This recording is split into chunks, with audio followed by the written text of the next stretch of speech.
Good afternoon from Prince George, British Columbia, Canada. This is Cookum, and we're live. I wonder what we're going to talk about today.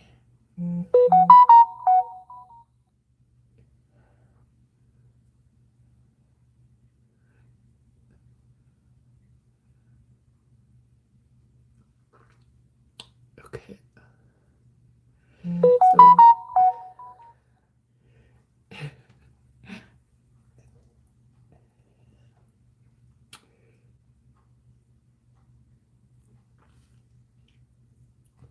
So I just put on my chapstick, and I'm working at the desk right now. I'm working at my office.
Bibbo Baggins.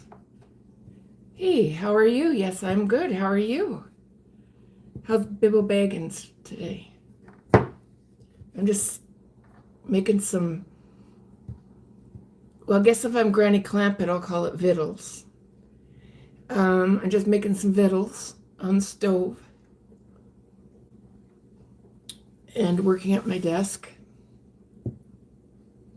And how are you today?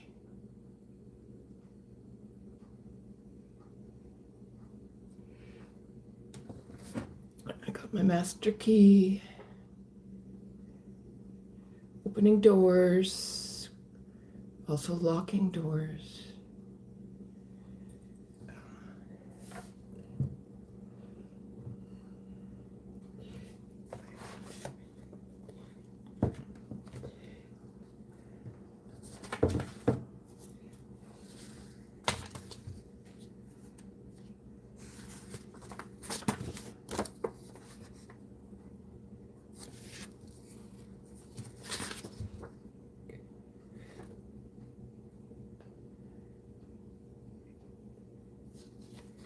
This is Bobby.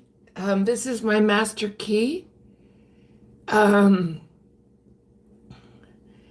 a mental health advocate and a survivor, and I'm rising wise, and I use this key to get where I need to go. I can lock doors, I can open doors, and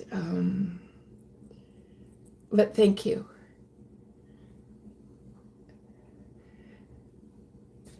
Where's everybody from?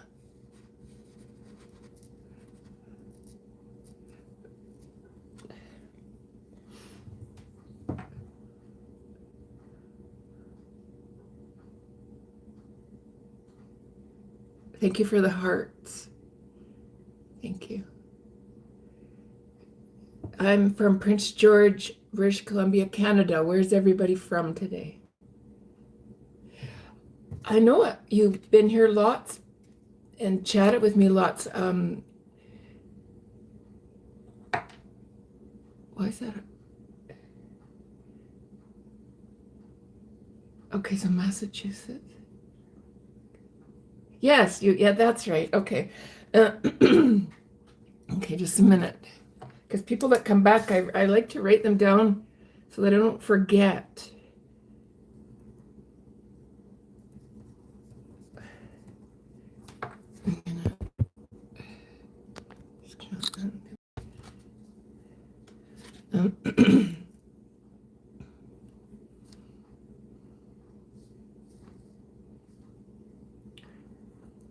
Yes, I remember now.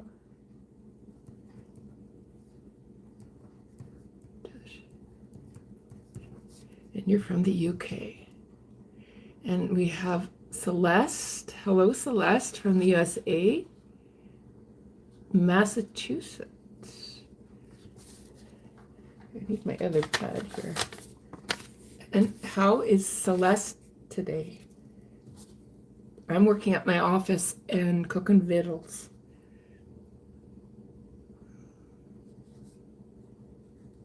Cooking some victuals. Because I'm Granny Clampett. So Granny Clampett, she's in her kitchen sometimes, and she's cooking up her victuals.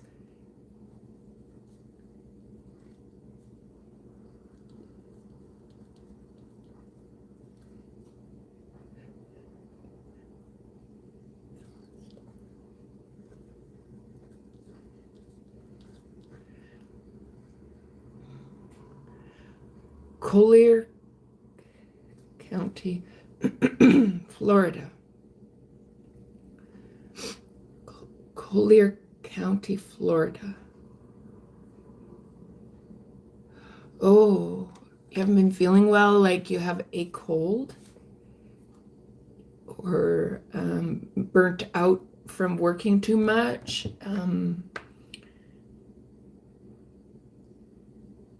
What are your symptoms? If you don't have to share, but just curious.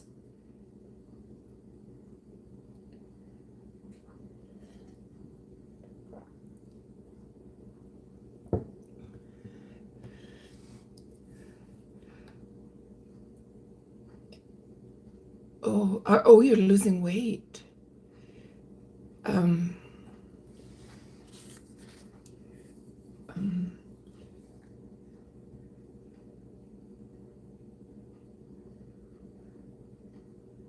Okay, so you're losing weight. Okay, I got a few things crossing through my mind, but yeah, go to the doctor for sure. Those are a couple symptoms that I sort of have a hunch about, but I can't diagnose. I would go to the doctor, the weight loss and fever. Yeah, that's a reason to go to the doctor. Rapid weight loss, if it's rapid weight loss. I had barely survived something, and that was one of the symptoms. But if you catch it in the early stage, it could be just a cold too. Oh, you already been to the doctors? Yeah. And they've done tests?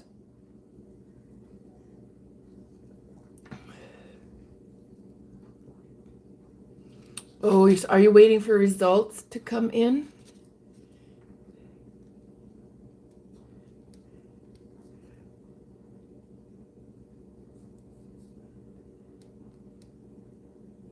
Okay, waiting for results.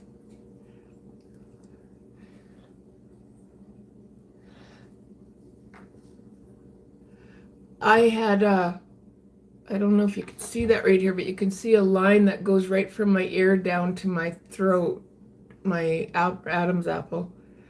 I had a tumor that was the size of a baseball. Well, maybe not a baseball. What would I compare it to? It was a couple golf balls. The doctor said it was the biggest tumor. The surgeon took it out, and the cancer clinic saved my life. When they finally figured out what was wrong, I had 2 months to live. I was just about dead. And the cancer clinic saved my life. So that's what they did exactly. What they do at this point is how long has this been going on? I had I had T-cell lymphoma. It was a very rare lymphoma caused by medication that I was taking. Oh, just a minute. It's my mom. I'm just going to pause the volume. I got to talk to my mom. I'll be right back. All right, the volume's back on. I was just talking to my mama. Okay, just a sec. Okay, still trying to figure it out. Yes. Till the nurse said the doctor will call me on Wednesday. Oh my. In case you have not heard it today, you are special and loved. Oh, thank you. Hold your strength and keep admitting your aura. Oh, thank you. I'm feeling such a healing coming from everybody. I feel so much love. Just in my community, it's just, I don't, where I live, it's just been so negative. And I just started doing my lives and I'm healing because people are full of love and sending love. And, it really showed me how negative energy can affect you. So today is day 82 of doing my lives, and I'm doing better because of such beautiful energy coming in and people just loving on each other. And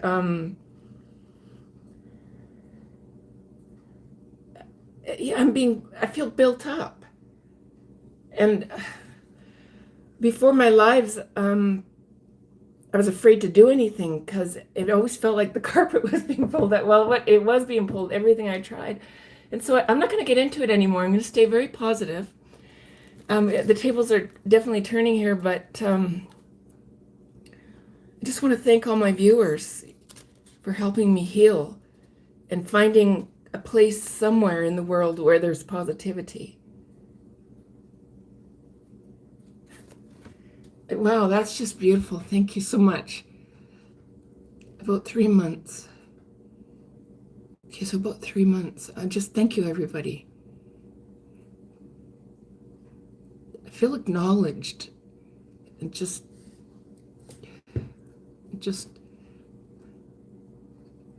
I feel accepted for who I am. And I can't express in words how healing that has been for me.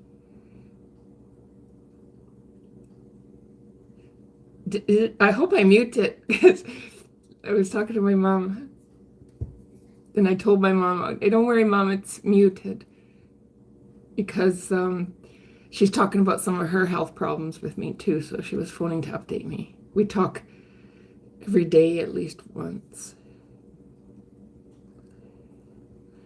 Yes, when I came out of the chemotherapy, Celeste, the doctors told me, they said 8 out of 10 people get this cancer back. And I said to the oncologist, I said, you guys cured me. Thank you so much. I ain't getting it back, because I knew what caused it in the first place. It was medication they had me on. And I said to my dad, I was laying in bed. I couldn't get out of bed about 2 years before that. I said, it's killing me, Dad. I'm going to die. This is killing me. And I got cancer. And when I came into the cancer clinic, I told them, I'm not surprised I got cancer. I was viciously tortured on that medication. I don't even know how somebody could survive that. It kind of shows you how strong the body is.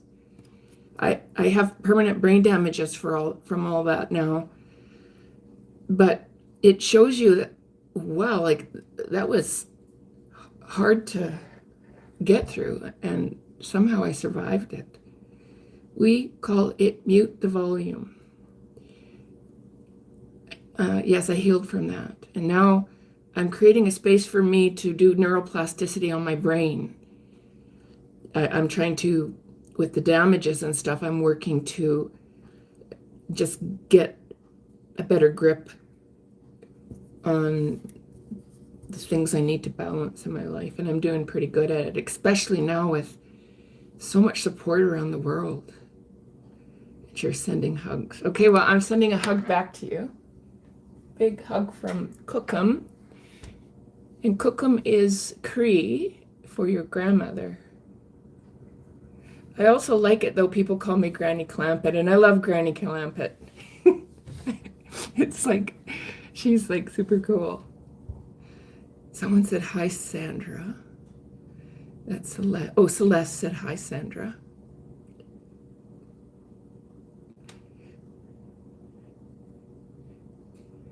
And where are you from, Sandra? I just got to stir my victuals. I'll be right back.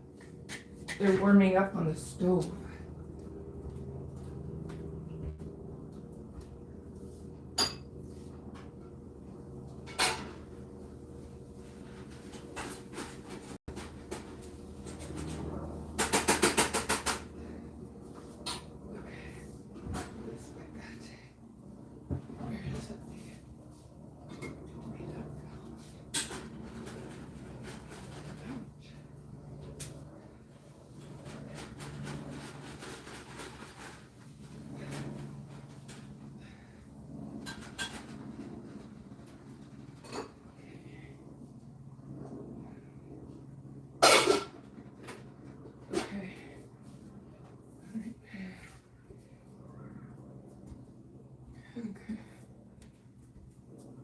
Okay.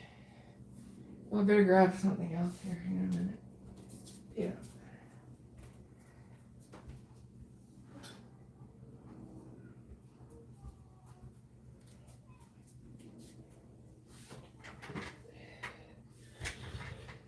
Okay.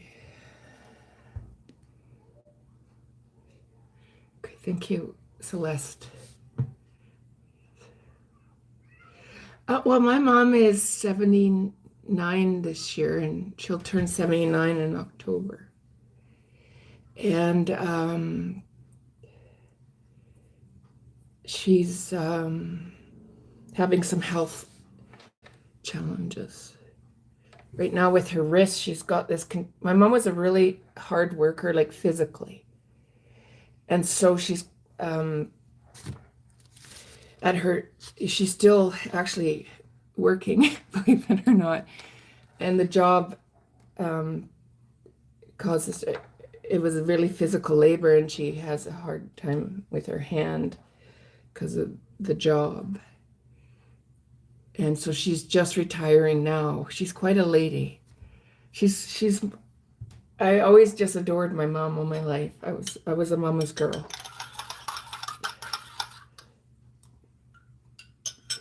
I've always been a mama's girl.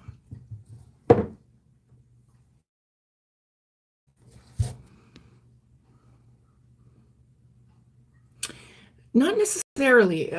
So Celeste, you think you have cancer? Not necessarily, because that could be a symptom of a few things.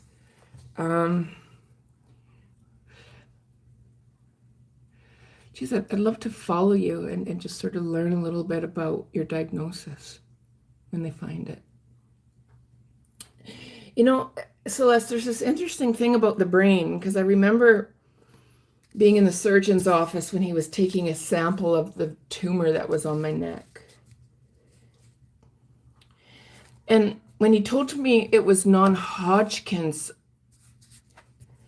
when they sent it to Vancouver to be figured out what the cancer was, there's this interesting thing that the brain does. So I remember first when the surgeon, Dr. Filatov, told me that I had non-Hodgkin's T-cell lymphoma. And I'd always heard that non-Hodgkin's is not curable. It's Hodgkin's that they can cure. And so right away, you just, this feeling comes over you. You're like, I'm going to die. It's like really weird. But then it only lasted about maybe not even a half hour. And the brain is just amazing. All of a sudden, my brain clicked into, well, I'm not going to focus on dying. I'm going to focus on surviving.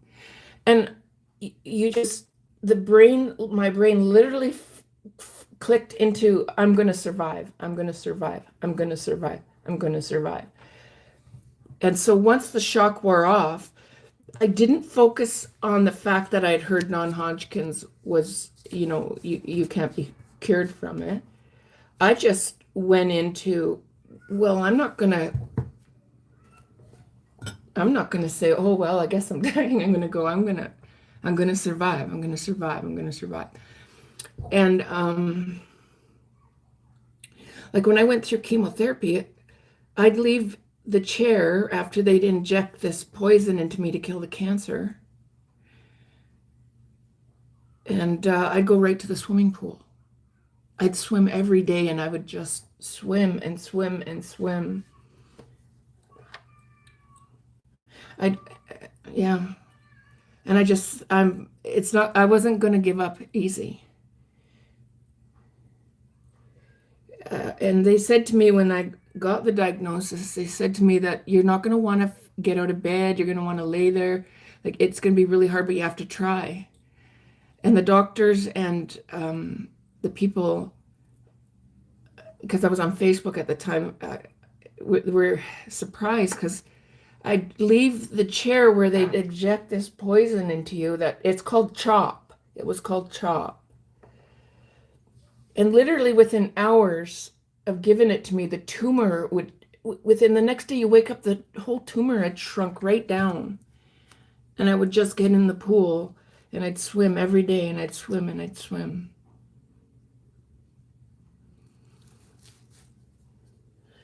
I wasn't going to, I fought back. It's like, I'm going to survive. I'm going to survive.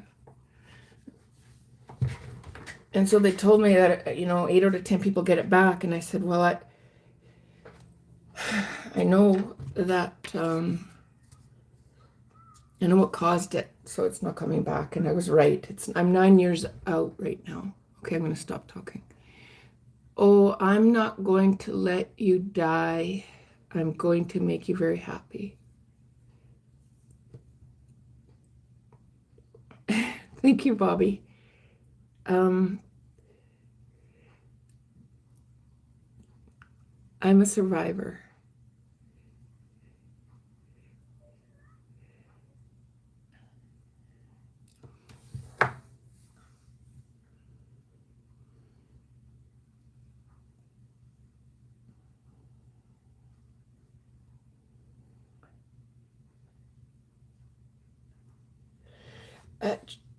Thank you, Bobby. You guys are helping. Everybody here is helping me so much. My life has really changed in the last 82 days because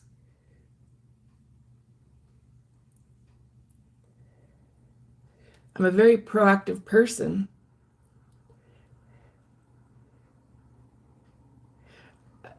But I was sort of afraid to do anything because I just felt it was going to be wiped out from underneath me. And now after this last 82 days with everybody, I'm back in the game, and I just want to thank everybody for that. Bless you, and bless you too, Celeste.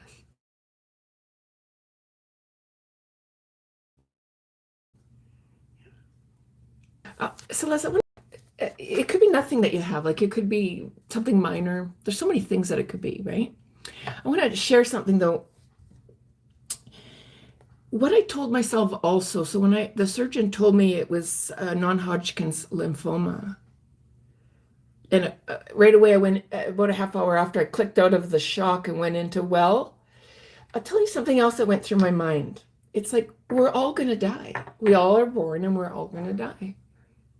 And I just told myself, I accepted that if I'm going to die, I'm going to die, but I'm not going to just let myself die. I'm going to fight. I'm going to fight back, and I'm going to do everything that the doctors need to do at the cancer clinic.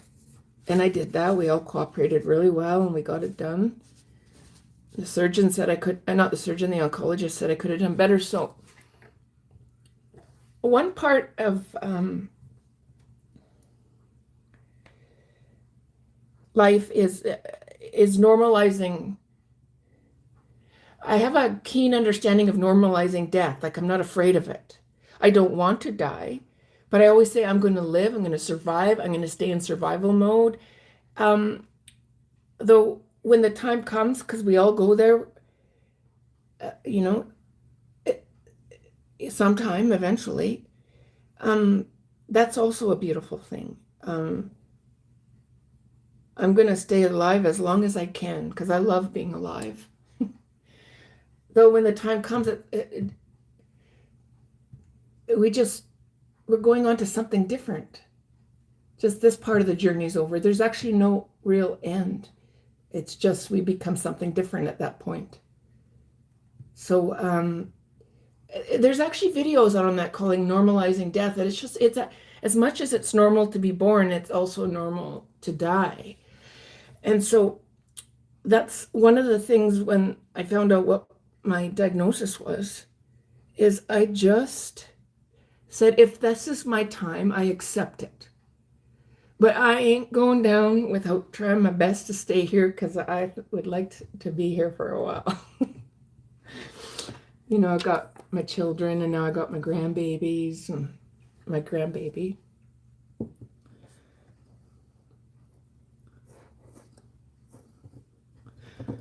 So I just wanted to share that part of the spiritual work that I do. Oh, thank you, Bobby. Thank you. Thank you.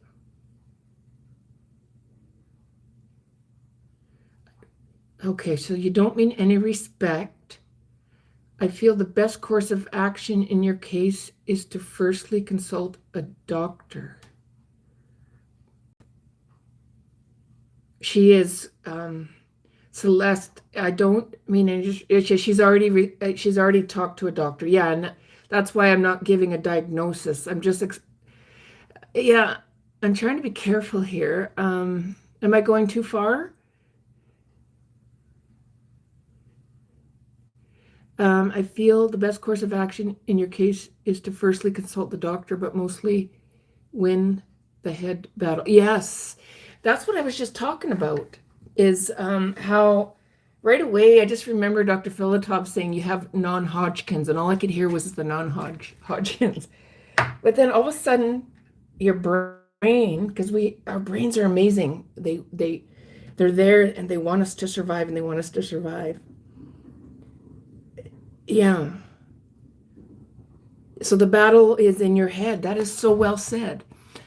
I want to share my bulletin board with you guys. Okay, hang on a second, because I've got that exact thing written on my bulletin board here. I'm going to come over here and read it out loud. And this is a quote from Joan of Arc.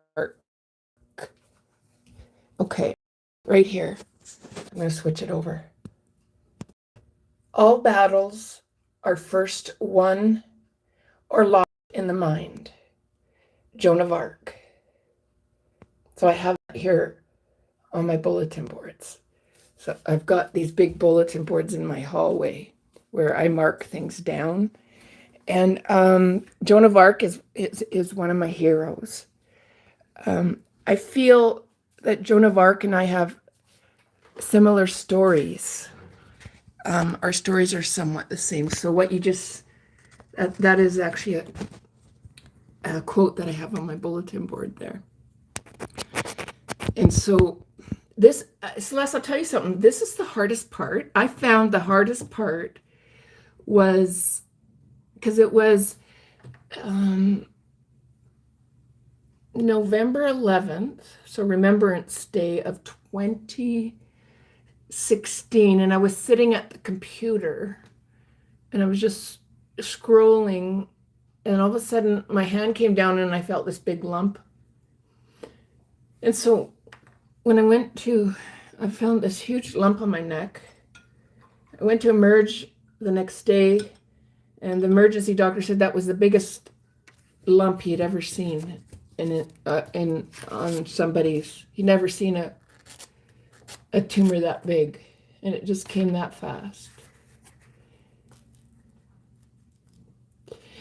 And then it wasn't until March. So, I mean, that's November, December, January, February, March. November. It was almost 5 months it took them to figure out what it was. And by the time they figured out what it was, I only had 2 months to live. And that was the hardest part. It's like, and then once they knew what it was, and they were panicking because they were like, we thought you were only in stage 1. We thought you were only in stage 1, but you're in stage 2. You're stage 3, stage 3.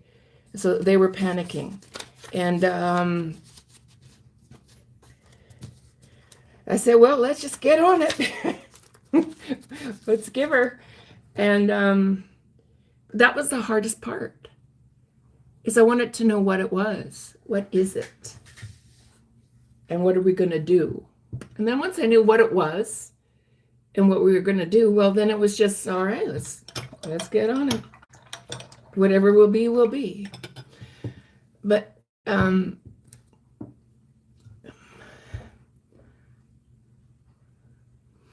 any life tips from Suburban? Any life tips? As an older person, one of my life tips is that I didn't understand at a younger age, is to listen to myself, listen to that inner voice, and don't dismiss it.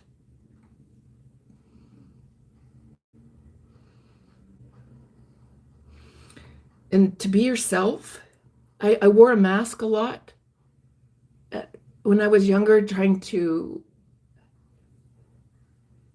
be what sort of society said you had to be. And I ended up in a lot of trouble for that. So I don't wear the mask anymore. I am who I am.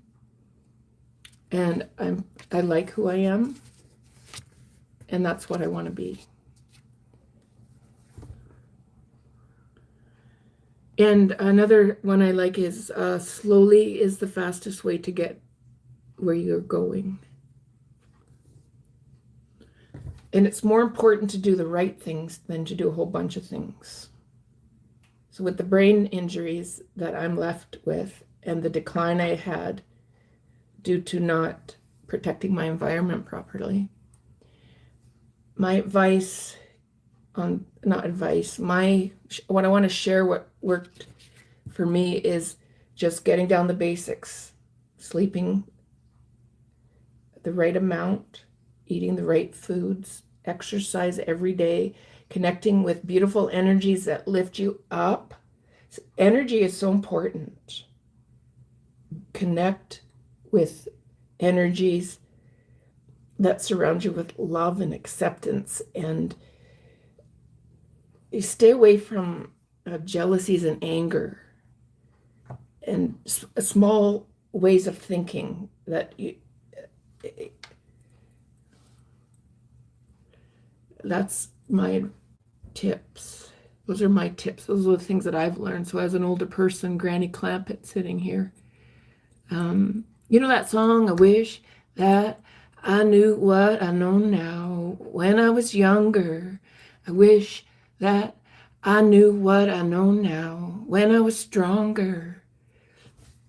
I see that song so differently now, because if I knew then what I know now, I wouldn't have brain injuries. They would have been a lot different. But I survived, and I've got a lot going for me, and I'm going to rise wise here. 120 decades old. Is that how old I am? Or is that how old you are? 120 decades. What do you mean every nap is a gamble? I cat nap during the day, but I don't really sleep. I'll get so tired where I'll lay my head down from anywhere from 3 minutes to a half hour, and then I get back up. I don't sleep, but I close my eyes and I shut it all out. And then it's like, oh, that's better. And then you can get up and you can do the next thing. Death is not the end. It is, oh, hi, Chaori. Thank you. Yes, death is not the end, it's only beginning. And it's not even part 2 from my perspective, because if we've, with our lives that we've lived in our past lives, and then we'll have lives after this life, we're just transforming. It's never the end.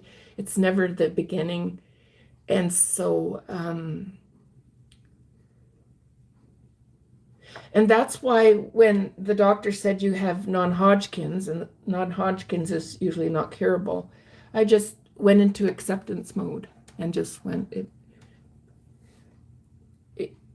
and that's how you heal your body. It's like they said, the first all battles are either first lost or won in the mind. And that's Joan of Arc. And who was it that said that up there? All battles must do your mind. Oh, I can't find it now. But that's what I've learned is if that's what it is for me at this time, then I'm going to embrace it. Death is not the end. It's just like my brain. There's parts of my brain I can't split off in two different directions with the brain damages. Like I have to do one thing. It's just so bizarre. Because I've lived most of my life without the brain damage. And so parts of that of my brain I had to come to terms with because I kept trying to do the things that I did before. And I keep trying to walk and it's like it doesn't exist anymore. So there's a part of my brain that's died from the damages. And so what you do now is you build neurons around that. So you're never going to have that back. I had to learn that because I kept thinking, oh, if I just wait long enough, if I just try long enough, everything will go back to the way it was. And it just never did. And so then you have to understand neuroplasticity. So something is dead and now you're going to create around that. And I find other ways to do what I have to do. And that's neuroplasticity. And so that also teaches us a lot about death. You might find this book very useful by Hulda Regher Clark, Cure All Cancers.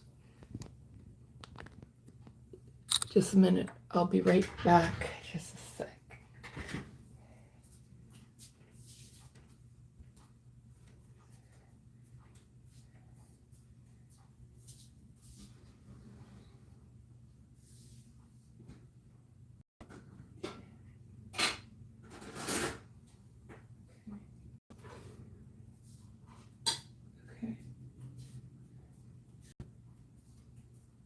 Okay. Okay.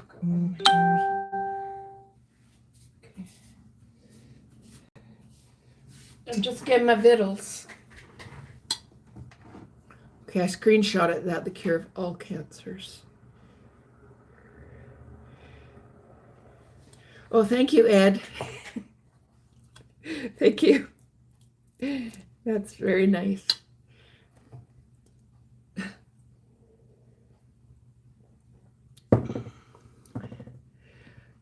Oh, Scottish Lass. Hello, Scottish Lass. I haven't seen you in a while. You're dropping in.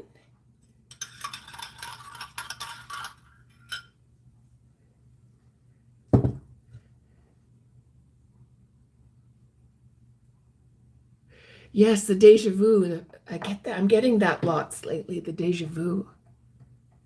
How's Scottish Lass today? I'm just eating my vigils. Mm.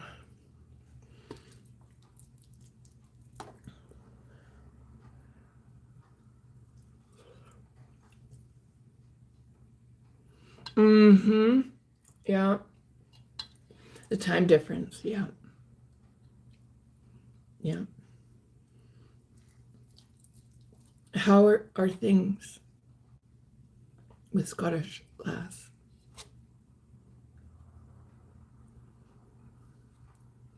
And Crystal. Hi, Crystal. Crystal says hello from Las Vegas, Nevada.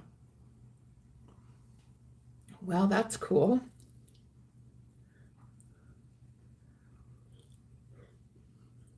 Mm.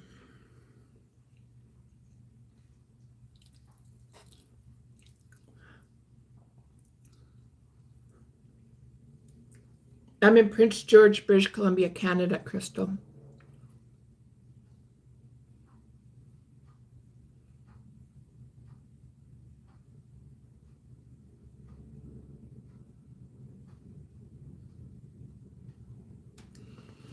Okay, so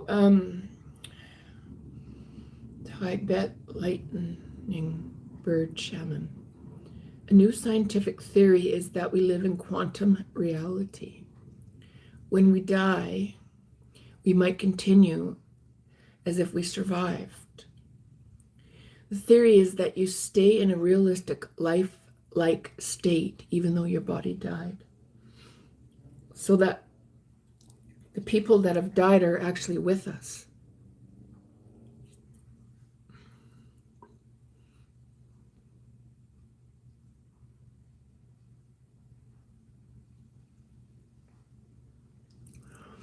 Okay, so when Nicola, you said, when you said died, does that mean part of your memory is no longer accessible?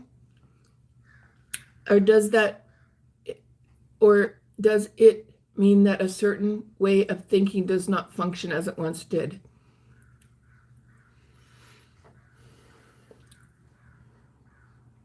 I have actually, when you do a scan of my brain, from the first misdiagnosis where my brain was in severe trauma for several years, I was on dexatrin, amitriptyline, and cipralax all at the same time.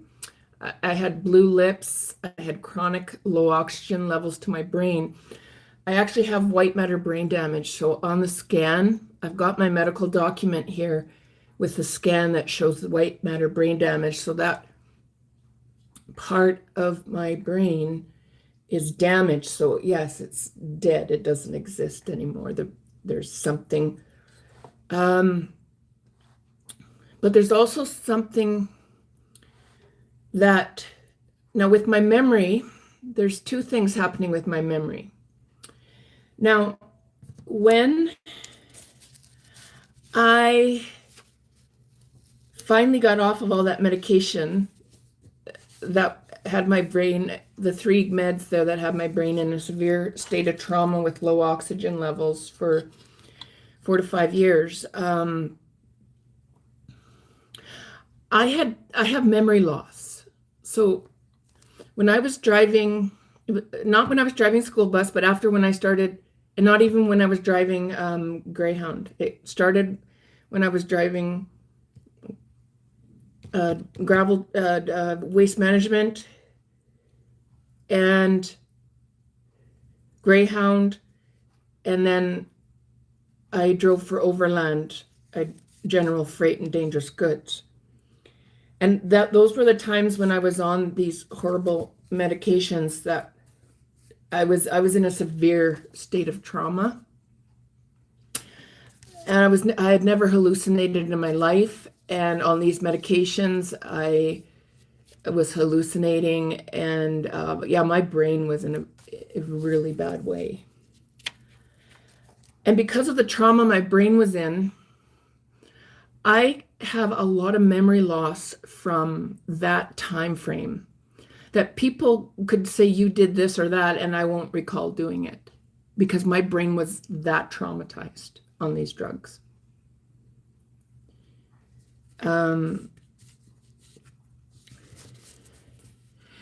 Now, here's the saddest, well, that was sad, but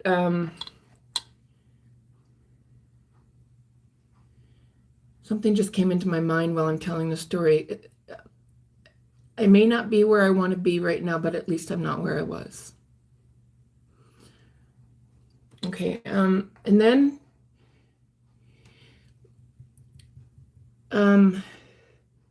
see, here's the medical issue. Here's the problem. Okay, so with the organized bullying that caused all this, what had happened to start this whole thing was at the turn of the century, I was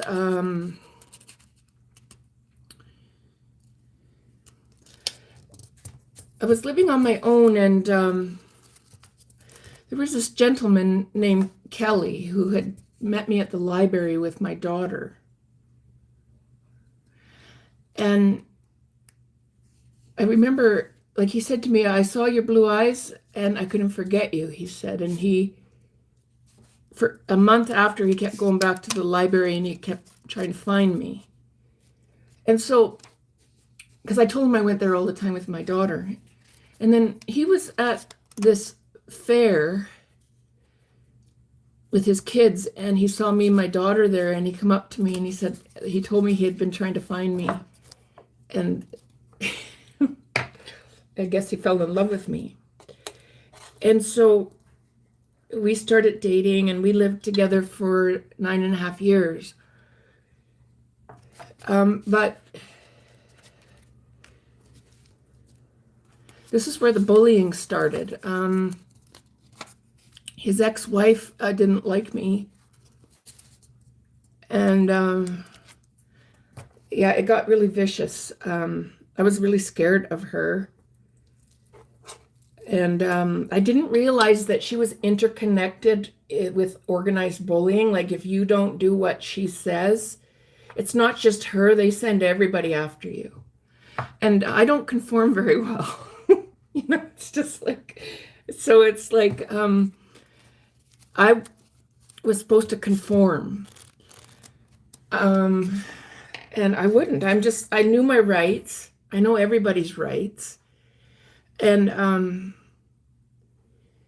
like even my dad said to me when I first started to get together, when Kelly and I were first together for the first 2 years, he said to me, you and Kelly, you go really good together. Because we did. He was very outdoorsy. He was really something. He was really, really something. But yeah, it was vicious attacks. So I reported it to the medical system saying that I was reporting the vicious attacks. And so we got into counseling. I said, this was in 2005 when we got into counseling. And I didn't realize that the organized bullying overlapped. It didn't matter if you worked at the A&W or if you were a counselor or if you were a psychologist, you could be a truck driver, you could be the newspaper delivery person. See, the organized bullying that I didn't understand at the time. Now, I've pissed somebody off who is involved in that. If somebody does something that you don't like, everybody gangs up together and they'll take you right out. I never understood the power of that. So we ended up in counseling, and the counselor was a part of the organized bullying. His name was Blaine Powell. And he just right away said to me, he said, I've ruined a relationship because of the way you are, Julie. So he's taking her side, and I'm just shocked because it's just the boundaries that were being crossed and what was happening were just absolutely infractions on people's rights. It was abusive, it was frightening.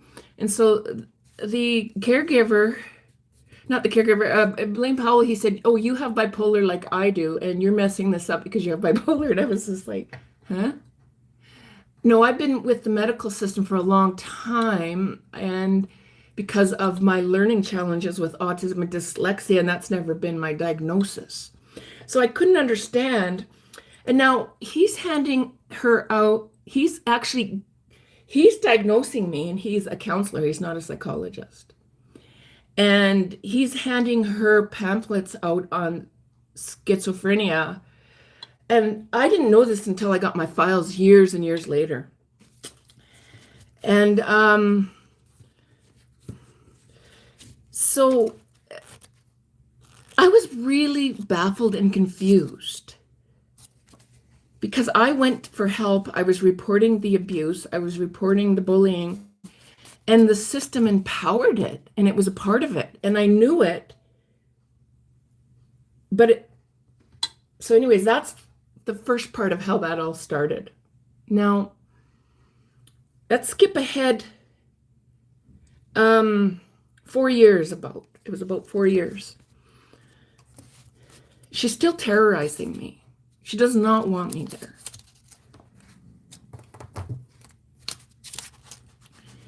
I'm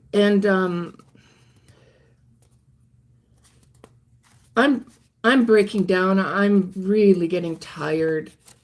And this is where I went out and got my class. First, I got my class 2 and I started driving school bus. And I got my class 1. I started driving gravel truck, not gravel truck, garbage truck. And then I got my class 1 and I started, but I was doing all that while I was high and low oxygen level. I was just off my rocker. But anyways, I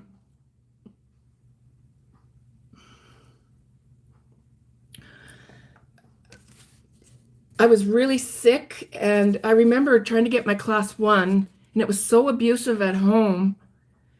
I had moved my bed out to the garage. I was living in the garage.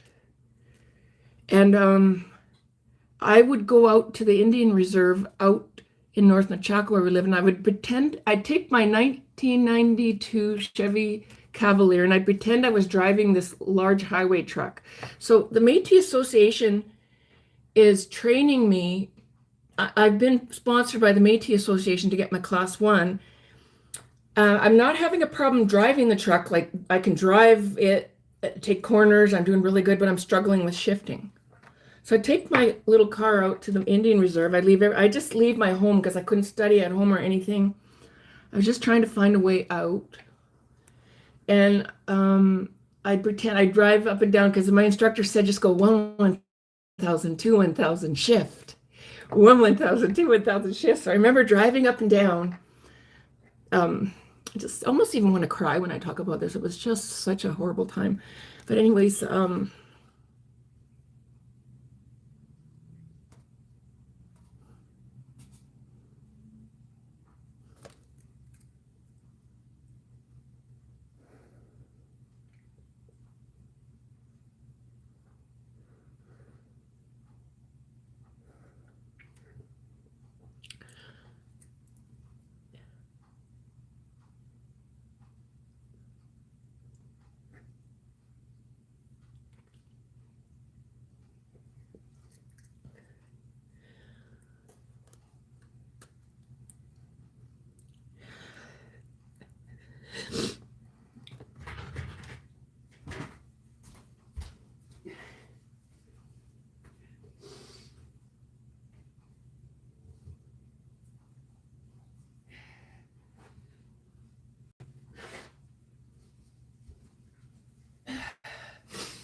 I got to take that back just a minute.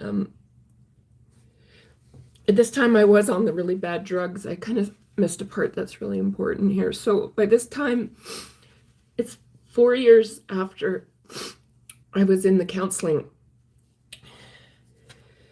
And my common law was coming with me to the counseling. And then his ex-wife was going to counseling separately. And so the system really let me down there. And it was 4 years later.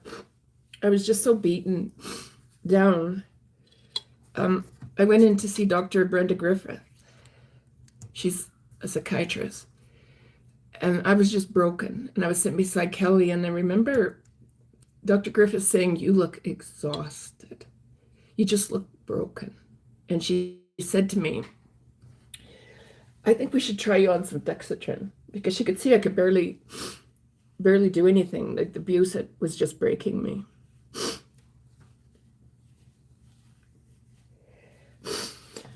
And so at that time, I was taking Cipralax and amitriptyline for headaches. Amitriptyline for headaches. And when she put me on the Dexatrin, I just immediately went right off my rocker. And even my common law at the time, he was making fun of me because I was high. I was literally just flying high. And I, within about 2 weeks or less, give or take, and my fiance said to me, "Did that ever change you? Holy cow." And he was laughing at me because I was just high on this shit and acting really goofy, I guess. And he'd seen me 6 years without that medication. So we'd already been together at least 6 years before I was on this medication. And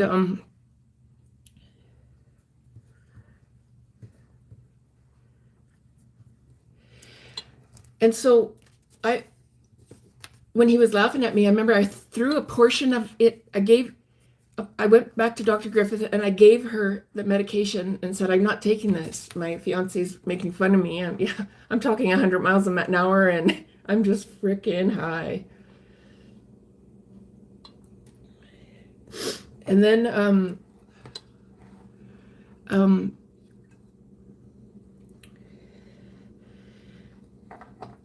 I went home and I had some left at home and I flushed it all down the toilet with the Dexatrin. So I'm still taking the other 2 meds and I flushed that down the toilet. And then within 12 hours, I went into severe withdrawal from the medication. I was violently sick. And so the next day I ran into Dr. Griffith's office and I desperately said, I'm so sick from the withdrawal from this medication. I need off of it, but I'm so sick. Like the withdrawal, my whole brain is going into like a seizure. It's just horrible. Like just shoot me. It's so bad. And this is part of the problem that I'm facing with the medical system right now, because they're too busy just trying to build their own defense right now rather than just apologizing to me. But Dr. Griffiths, I still remember her hand. She was sitting across from me and I'm violently sick. She grabs the pills I'd given her before and she did this exactly. She just went like this to give back to me. And I took them because I was violently sick trying to come off of them. Now, this is where Dr. Griffith should have done an intervention that I stopped taking the meds and they made me violently sick. Okay, not for you. Let's get you off of them. But she didn't. She gave them back to me. And I'd only been on them for 2 weeks, give or take. And so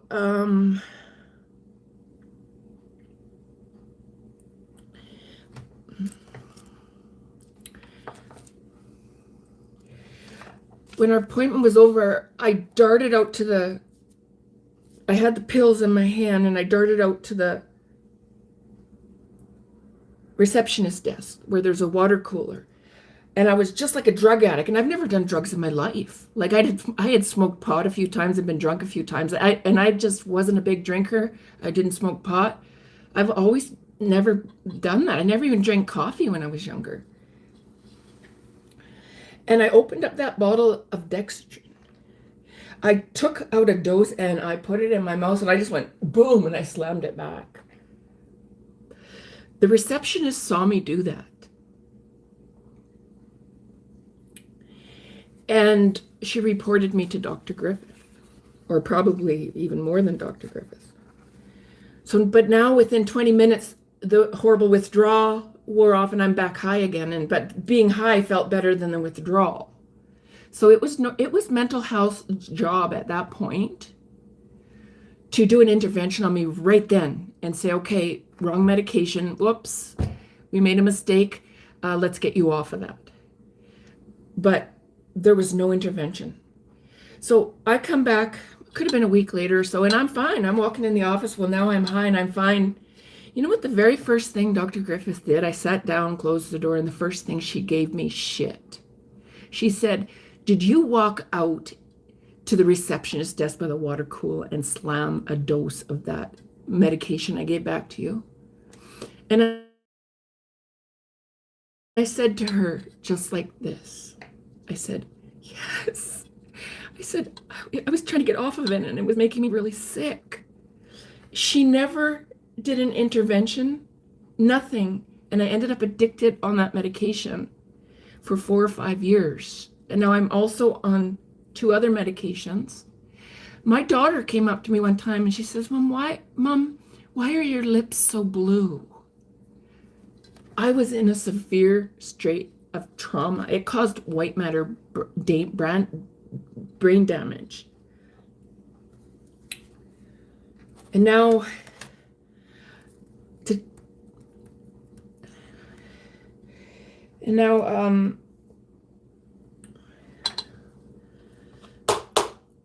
I'm driving a garbage truck, majorly impaired through the mental health care system. And have you ever heard that I've heard it recently and it really makes sense because I'm an empath. I've always been a very innate, kind person. But I saw something online the other day and it said every empath becomes dark at some point in their life. And at this point, I started to mirror the behaviors of the people that were attacking me. But I was actually treating other people that weren't necessarily treating me that way. I was behaving towards them the way that because I had gone to the mental health care system. I'd reported it to Blaine Powell and wanted boundaries set up for my protection. That never happened. 40 years later, I was in a pretty rough spot. And the mental health tried the Dexatrin on me. And so I was driving impaired. See, and I've got memory loss. Because my brain was so in a state of trauma and majorly high on this medication, there's literally parts of that I don't remember. I just remember I was rebelling because I'd been to the mental health care system. They failed me majorly. That the people that I should have been able to trust, because of the organized bullying and just how powerful it was, I couldn't believe what people were getting away with doing. So I actually began behaving that way and doing just horrible things. And I saw that on YouTube lately, and it said every empath becomes dark at some point. And but now that I'm out of it and I realize that's what they wanted me to do. See, organized bullying so they'll treat you a certain way, but when you mirror it or reflect it back, you're actually going to get charged with the crime and they won't. And so I had to learn that part of controlling me was that they actually, see, kindness is a superpower. And my ability to create and who I was and the person that Kelly loved was a threat to other people because Kelly and I really got along really good. And like we were like a power couple. I have that ability in relationships. I create power relationships. And I was with someone who was really somebody. And that becomes a threat. And so now that I'm on the other side of all that, that's why I don't talk to hardly anybody anymore, because in order to talk to them, everything is smoke and mirrors and manipulation. And I just stay out of everything. I just have my family and a couple of very close friends. And that's it. I don't talk to hardly anybody because I find that Canada has become, I don't know about Canada, but Prince George is not what it used to be. People say, oh, everybody's so nice in Canada, but I find Canada now, not so much when I was younger, but around the turn of the century, is very passive aggressive. The organized bullying is very passive aggressive. I don't respect. I even said to my friend Ray, he's the manager of the Canadian Oil Change, and we go for drives once in a while, and I said to him, my own country just wants to take me out if I can't conform. And how we got on that conversation, we were talking about the United States, and he was sort of hinting about taking me to Mexico, and I'm like, I can't go to Mexico with this brain damage. You don't understand. I can't travel. And I said, I couldn't go there. What if a war broke out? Look what happened in Mexico. And I said, Donald Trump would probably, he'd just want me dead. And, he said, well, Canada does that too. And I said, I know. I said, I feel like my own country wants me dead because if I can't conform, they'll just beat you right to the fucking ground. And I won't conform. I won't conform. I won't do it because I know who I am. I want to be myself. I'm not masking anymore. And when I stand with people, I create space for everybody to show up authentically while working as a community. And so I'm sort of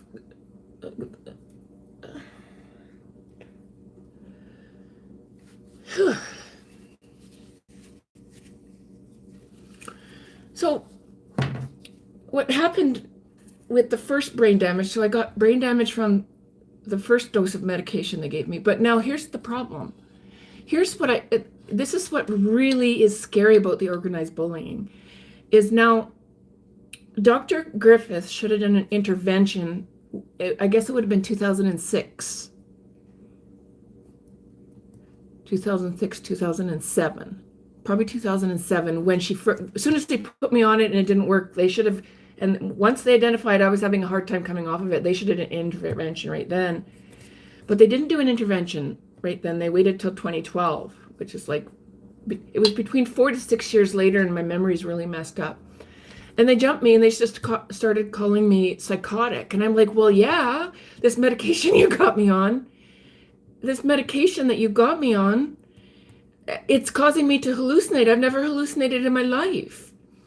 And yes, I'm behaving badly, but I've been kicked pretty hard. I'm getting the shit kicked out of me, and now I'm just dishing it back to everybody and anybody, because like I need someone to grab me by the scruff of my neck and hold my head above the water, and there's no one there.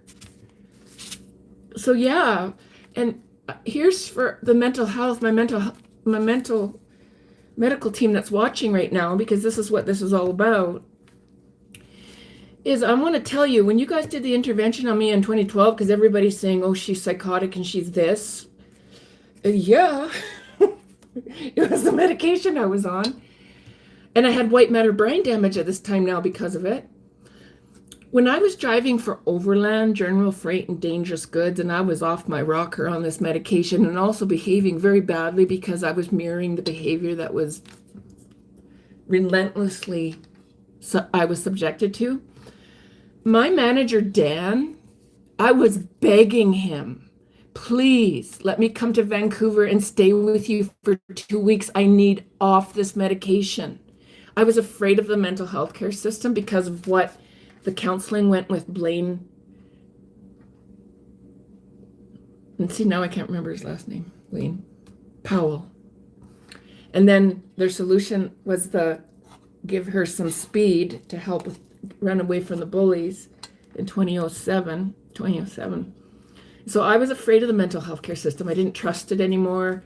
And I just was begging Dan. I said, Dan, please.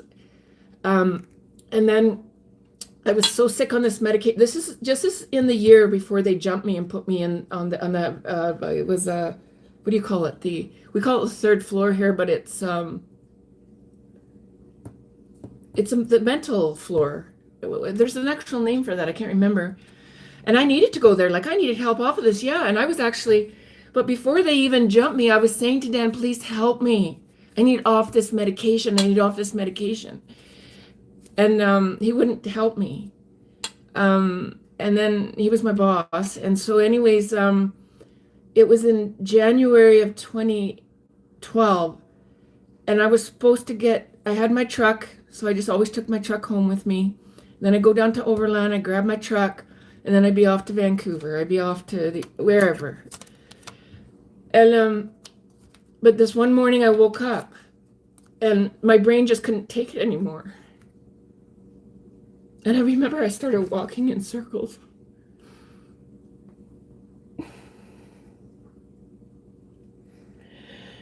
And I had to phone. I phoned Dan. And I said, I can't come to work. And he was so mad. He was so angry. And I just remember I was walking in circles, like my brain was so fucked up on this medication that I literally couldn't get into my truck and make it down the road, let alone. And I was doing really fucking stupid stuff when I was driving. And he was so mad, but it wasn't like, oh, I'm not going to work because I'm just tired. It was like my brain could not function anymore. It was like 4 years of the severe abuse on my brain. It was like, that's enough. It was done.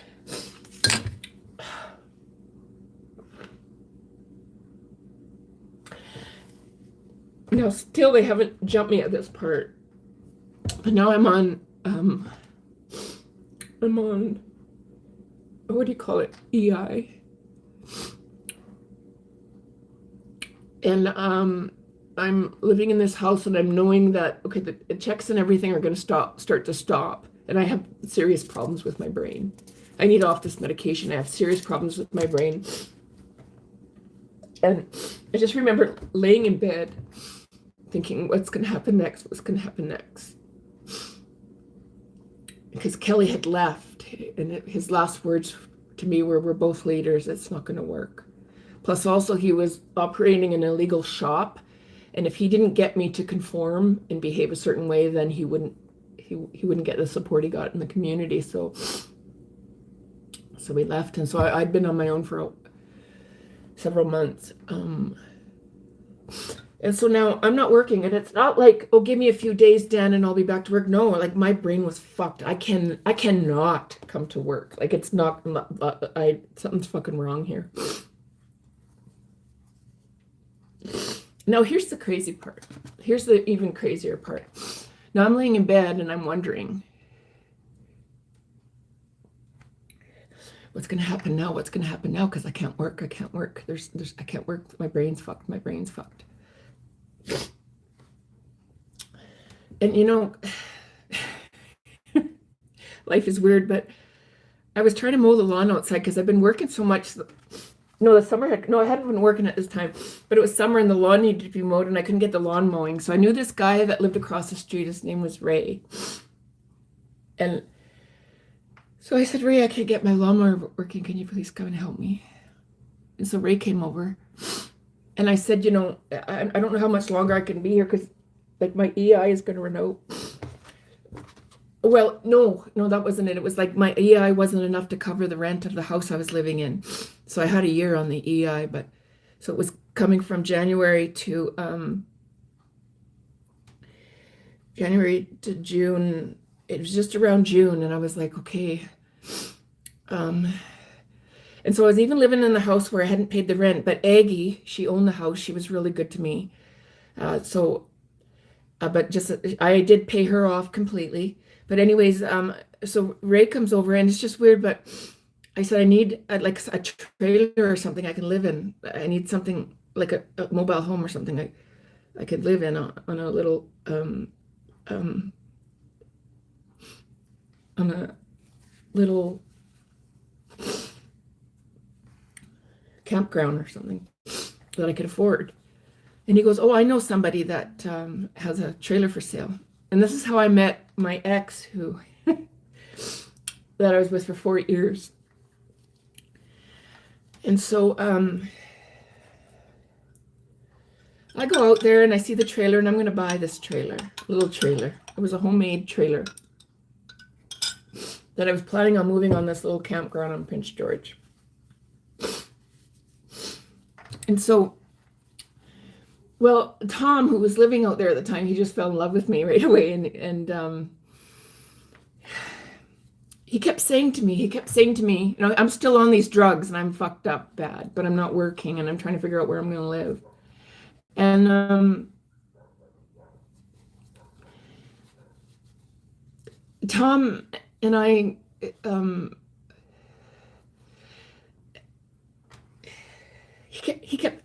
he kept saying how much he loved me, and we got together, and then he kept saying to me, Julie, he said, you're saving us. And I was like, what do you mean I'm saving you? In my mind, I'm thinking he's saving me because I have nowhere to go. And I hadn't made the right decisions to make myself secure in life. So I couldn't understand what he was saying. But eventually I said to him, there's something you're not telling me, And then he told me that he was addicted to cocaine. Him and his wife were addicted to cocaine and alcohol and stuff. And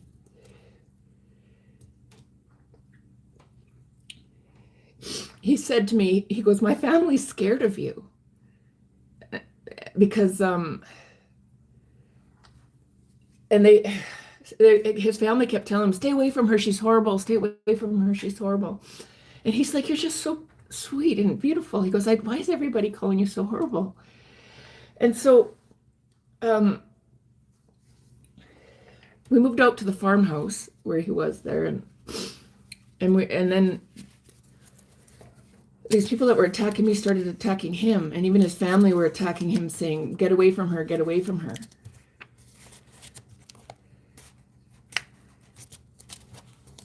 And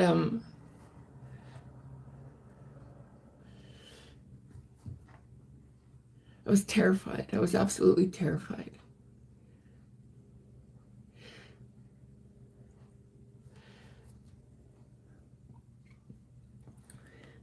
So now I'm out at the farmhouse there, and Tom's all of a sudden he goes, his dad says to me, Tom's dad said to me, "You're just like a magnet." And that's the bullying. So whoever I go with, the magnet will fall. They'll attack the person I go out with, because no matter what, I'm not allowed to have a relationship with anybody. I'm not allowed to be like they just would attack anything, anything and everything. And his dad couldn't believe, he said, "You're just like a magnet. Like as soon as I showed up, everybody just comes in and starts attacking the situation." So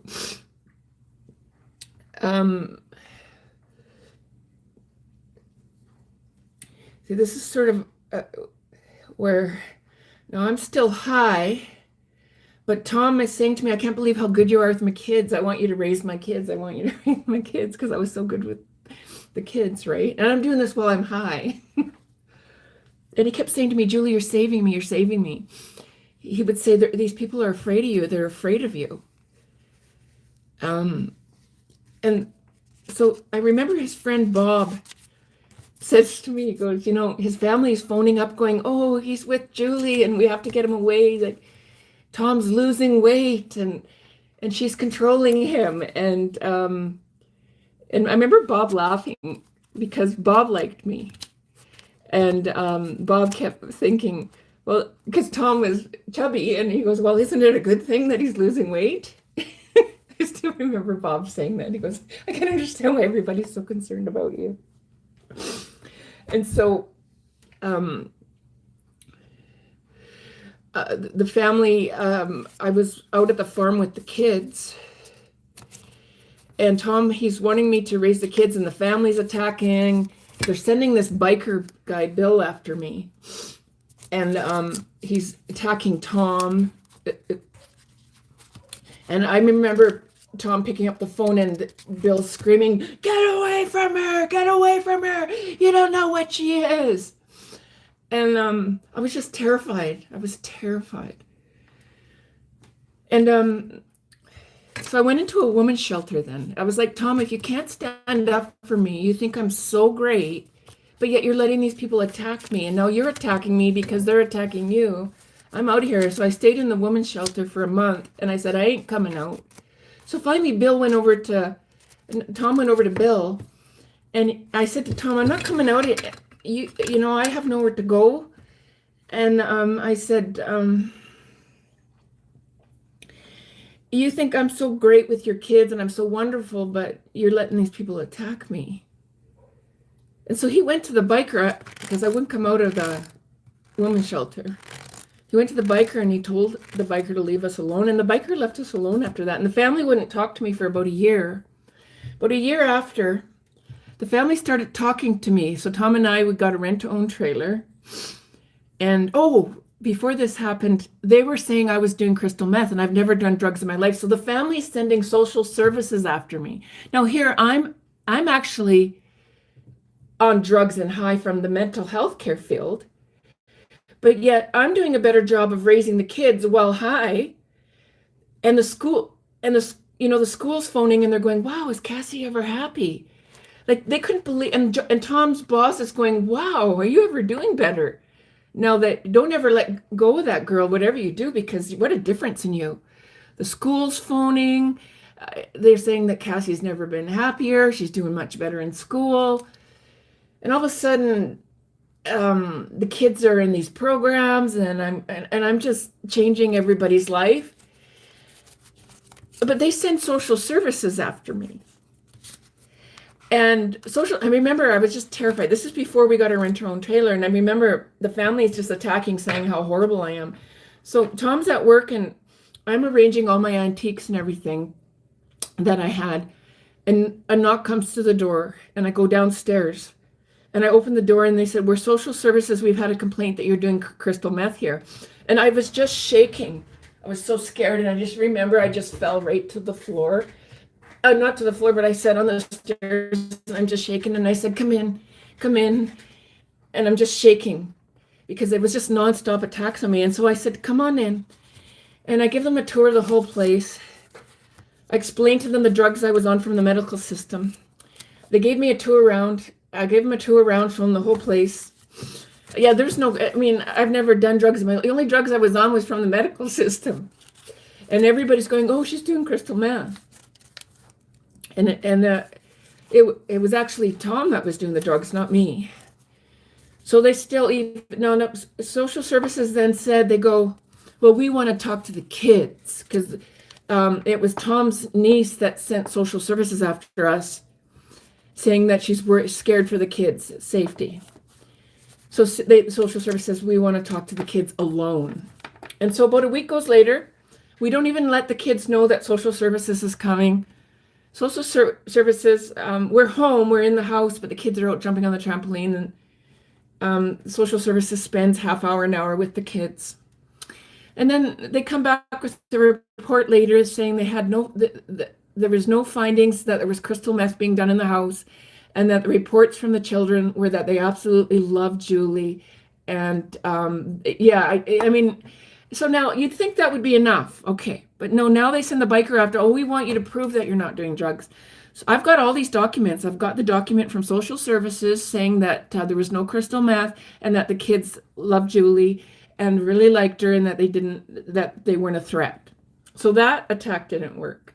And then they said, "Well, we want you to go and get blood work done." I've got the records too. And so Tom and I are okay. At this point, Tom had stopped the cocaine.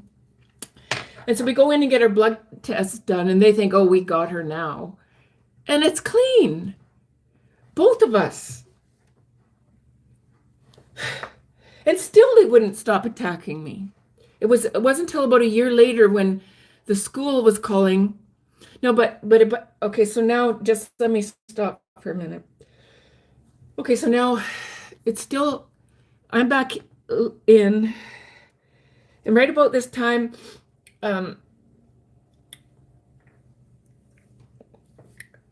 now we've both passed a drug test,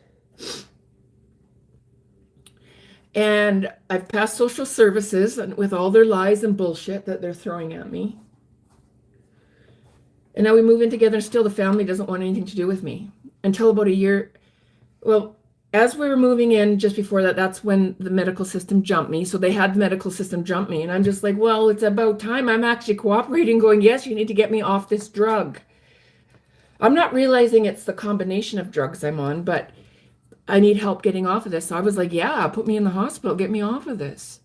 I didn't realize I had the white matter brain damage at this time, but I knew my brain was fucked.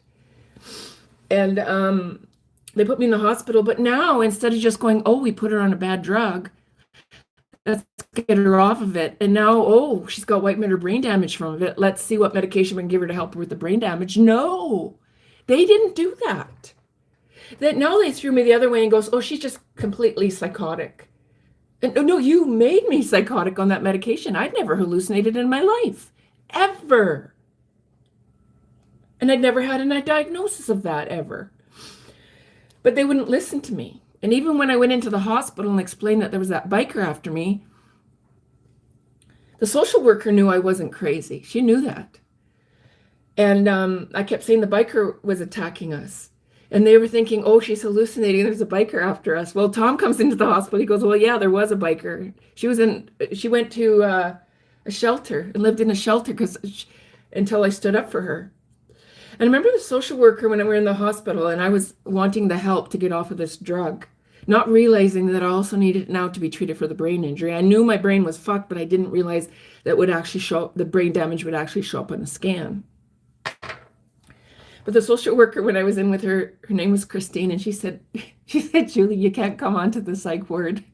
Well, that's the word, psych ward, and yelling that a biker's after you, because they're just going to think you're paranoid.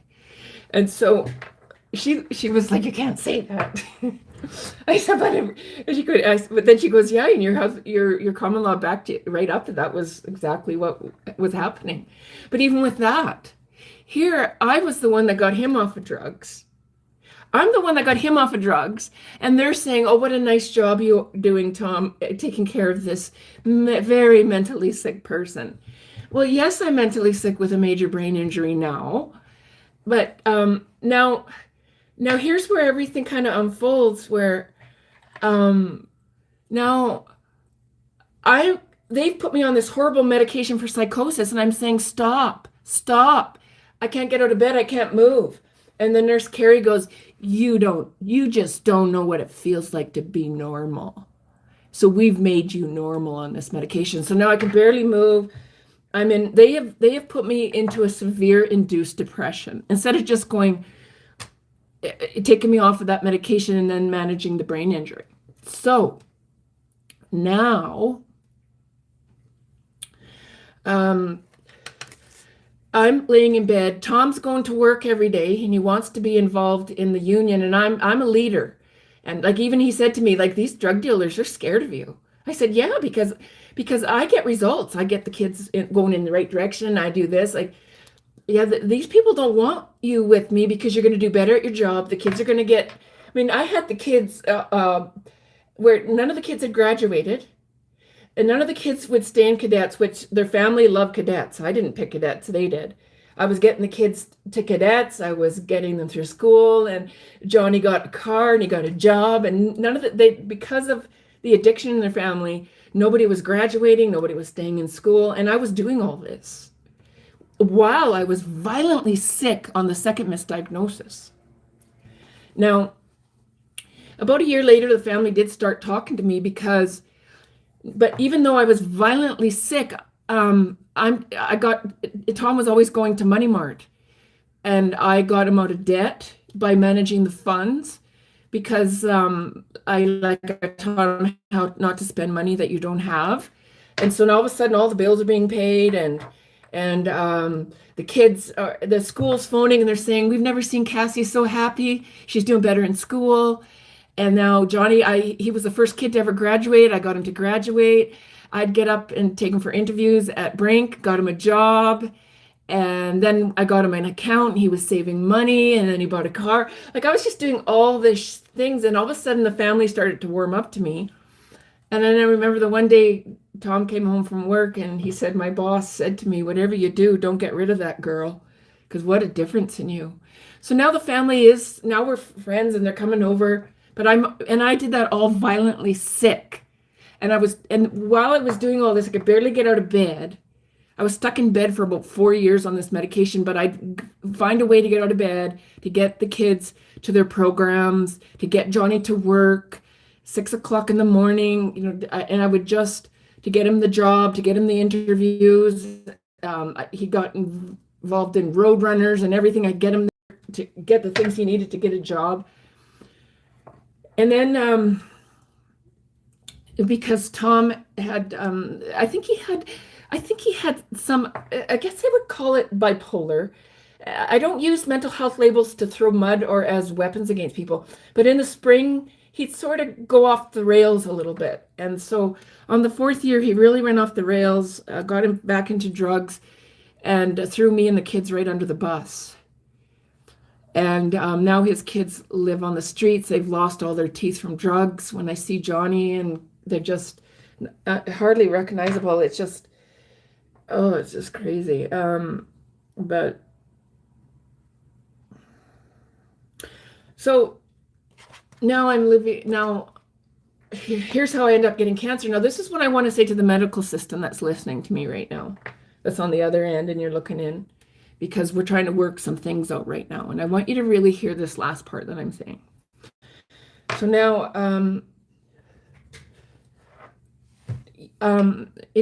first of all, the intervention should have taken place in 2027, when Dr. Griffith was mad at me for acting like a drug addict, and everybody knew I was trying to get off the drug. First of all, and then I wouldn't have ended up with white matter brain damage. Now, second of all, in 2012, I'd already tried to get my boss in Vancouver, Dan, to take me into Vancouver for 2 weeks and just help me to get into withdrawal from this, off of this medication. Never happened. And then when they finally do jump me to say, oh, look, she's a horrible person. She's so mentally ill. Nobody's saying, well, why don't we take her off the medication? Because she never did this before the medication. She never did this before the organized bullying. And so what I want you guys to hear right now is now, say, so in 2012, you got me off the medication. Now, if you would have treated the brain damage right there, I probably could have even went back to work driving truck. But the fact that you forced me on psychosis medicine, and 2 years before I got cancer, I was laying in bed. I would just get up to help the kids get the things that they had to do. And I talked to my dad on the phone for hours. I remember saying to my dad, Dad, I'm dying. They're killing me, Dad. I'm dying. And so I want the mental health care. But when I would tell them, please stop this, and I'd go in and they would I developed akathisia. I couldn't barely get out of bed. I was in a severe induced depression, and I said to my dad, I'm going to die. Like, my body's shutting down. And so 2 years later, I ended up getting cancer from that. And I came into the cancer clinic saying that, you guys, I don't let the mental health care touch me. Don't let them touch me. They've kicked the shit right out of me. And so anyways, I had the 2 months to live from the blood cancer that was caused from being forced on these medications. But there's an irony here, because Tom got back on the drugs, kicked me out. Now the kids live on the street, but I would probably be dead if he didn't kick me out. So there's a bit of an irony to that, because then I started to get off all that medication. I started to get off all the bad medication. I wasn't trying to save kids and put fires out all the time, trying to save children. And all of a sudden I began saving myself. And when I come in for chemotherapy, they said, it's really good that you were off all those drugs by the time you got in. They said, because it would have been really hard to give you the treatment to save your life. And so, and here's the irony of the whole thing. Now, I left when Tom threw me out. My mom was just livid, and she came from Kamloops, and she came and my dad helped me get all my things out. My mom came in from Kamloops and helped me set up my new place. And all of a sudden, everybody's going, wow, is she ever doing better? See, now I'm coming off the medication and I'm doing better. The stuff they forced me on, but I'm not telling the doctors, but even the doctors are going, oh, you're doing so much better. But I'm not telling them I'm coming off of them, because the moment you tell them you're coming off of them, they'll just say, oh, now you're sick again, and they'll try to put it back on you. And so I wasn't telling anybody. The first time I told anybody, so I got on my own in 2016 is when Tom threw me out, and I got my place. And so it was only, that May, June, July, August, September, October, 6 months later that I got the cancer. So if I wouldn't have, if I wouldn't have gotten out, I would never have gotten off of all those drugs and the cancer. I wouldn't have been able to take the treatment and everything. So, God works in mysterious ways. And I had a dream just before Tom kicked me out, and an ambulance was coming to get me. I was being rescued. So if I hadn't actually been kicked out, I would have probably died, because I would have still been on that medication, because I was too busy taking care of everybody else. So now, even after all this, because of how effed up the system is, it's not like I'm going to sue or anything. They got me into low-income housing, and I'm on disability with the government. And so I'm in where I live, and I would always just try to put my best foot forward. And I thought, well, okay, I'm in an institution now. It's low-income housing. It's an institution for people like me that are struggling. And I had to work through the politics and the sort of the power struggles, but Northern Health gave me a plot of land to work and build an orchard. And I thought, okay, I wasn't going out to sue anybody. I just wanted to be left alone, and I just wanted to heal. I survived all that. Well, now I don't have to worry about where to live. I have a home and I have a place where I could do something. I was building an orchard and a farmer's market for everybody. But just with all the power struggles, yeah, that even right now, you look outside, everything's going back to seed. I spent way too much money. They just jealousy and power struggles. I don't understand that. I mean, people just the neighborhood just loved me and one other tenant were doing, and um, and because well, how it all started is the housing coordinator said to me, she goes, "We have this beautiful yard and nobody goes out in it." And I said, "I'll get everybody out in the yard because people follow me. I just have a magnetic way of I can look and see who everybody is and what they need, see who's left out. I can just bring people in and make it work for everybody. Like the whole system works for everybody. When I get in the middle of things, and that threatened the people, the people that want to control everything. But that's okay. I'm good with that now. Because I'm really happy with my live streams right now and my swimming and my viewers and stuff. And so what I want to tell my medical team right now is, when I came out of chemo, even after all that, so in 2012, first of all, in 2007, if they would have done an intervention then, I wouldn't have white matter brain damage. Okay. That happened. So 2012, yes, get me off this medication, but identify the brain injury and help me with the brain injury. Don't throw me another way and call me psychotic. No, you guys put me on medication that caused me to hallucinate. And I'm being organized bullying, and it's gone on deaf ears. So when people say I have male energy, it's because I've had to be in survival mode. I've had to save myself all the time. So what I want to tell my medical team right now is, even so now so 2012, they should have identified the brain damage, go, yeah, we put her on this medication. She's not doing anything like this before that, and she's right off her rocker now. Okay, so we made a big mistake. Now let's treat the brain damage and work on neuroplasticity. But they didn't do that. They threw me the other way and gave me a blood cancer. And then just saying, oh, you just don't know what it feels like to be normal. It was horrible. It's just like a movie.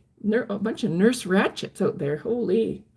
And it's not even like, because to me, if I really did, because this is the way I look at it, let's say if I really did have schizophrenia, that is a real disease.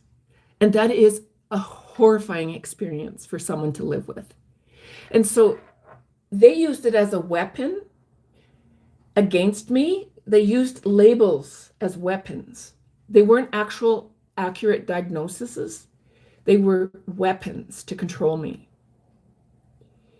And so now I'm living in low-income housing. I'm like, do you think the minimal they'd let me do is build an orchard and just watch the senior citizens come in and they're making jam with the raspberries? And even my social worker said, like, it would have been cheap. I said it would have been cheaper for me to go out and buy a bag of raspberries than to build an orchard for everybody. And they were picking more. I might maybe pick one or two. I was just so excited to watch everybody else pick the berries. And my social worker said she could really see that in me. Well, that's why I left the cancer clinic. And I said, I'm not leaving here without a social worker because of this organized bullying. It's left me with permanent brain damages. And so I want to finish by saying to my medical team that if 2012, you would have at least said, okay, we didn't do the intervention in 27, bad on us. Okay, so now brain damage, they'll take her off of that. We're going to treat the brain injury. No, you didn't do that. You traumatized my body severely, putting me into a severe depression where I could barely move, and you gave me a blood cancer. And now I came out of all that, and I'm just happy to go build an orchard for everybody, because I wasn't looking at what can't I do. I was looking at what can I do, because that's the way my brain works. I'm very proactive. I'm always thinking, how can this work? How can this work? How can this work? My brain it's just hardwired to do that. I don't think most people would have survived, what I survived. I think Like I even tell the doctors, if I could do to you what you did to me, you would probably take your own life. That's how horrible it was. I said, so when you do a little check of self-harm, you can write, yeah, I'm good. Because you know what? I love life and I love to be alive. And most people, a lot of people would have taken their own life on the severe abuse I went through the medical system. So now I'm at Allward Place and I'm thinking, I'm just going to build an orchard for everybody. But no, and I know what the problem is like when the male in here that threw his, they were phoning the cops on me. They were provoking me. It is jealousy. I know it is because people follow me. If there's somebody left out or everything, like I get going and like the housing coordinator said, nobody goes out in the yard. And I say, well, I'll get people out in the yard. And people I just get everything happening. And yeah, so it becomes a threat. And so now they've shut everything down and all the plants are going back to seed and now they feel safe. So, but I'm thinking in my mind, geez, you think they would have just left me alone in the raspberry bush? It's like, is this humble enough for you? No. Even building a raspberry bush, getting everybody outside and, even that they couldn't handle. And so then I did a little shop downtown and it's like, well, if you can't conform, and even somebody said, we need to take you on a tour of Prince George because you don't know how this city runs. Well, I think I might need that tour because, yeah, I don't get it. Like I get working as a community, as a group. We are a community. We work together.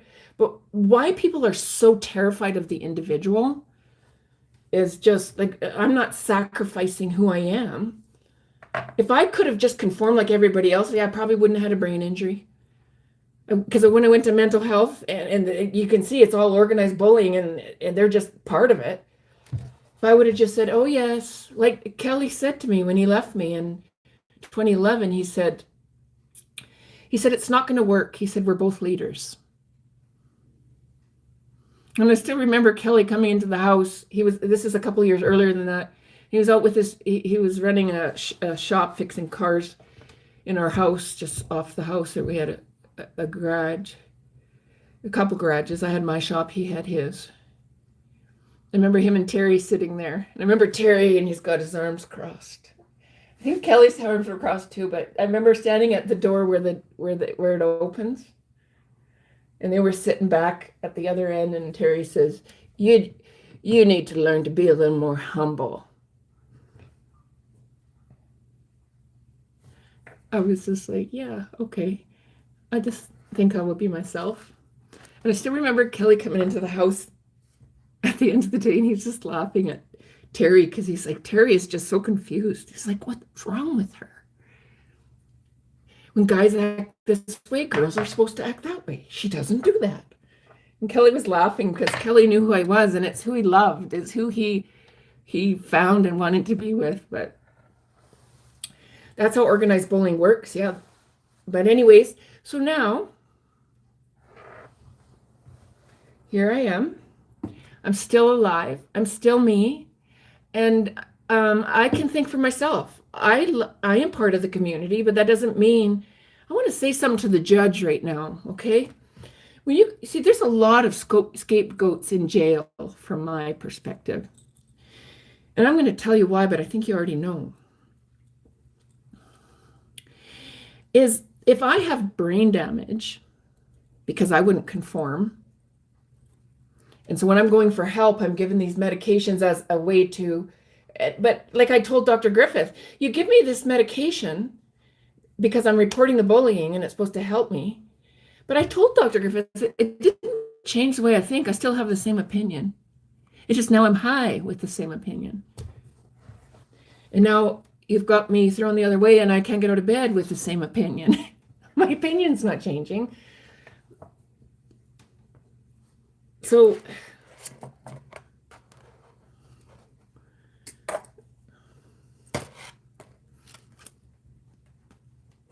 my mom said to me once, she said, well, you are your own self. No one can argue with that. I just don't know how to conform. I find it like you have, then how can you be an accomplice in a crime if you're under so much pressure to conform? Like when I look at my stepkids and they're on the street now and I pass them and they run to me and they want to give me a hug and they're just like, Julie, and they have no front teeth. And Johnny, he's over 6 foot tall and now he's like shorter than me and he's all shriveled up.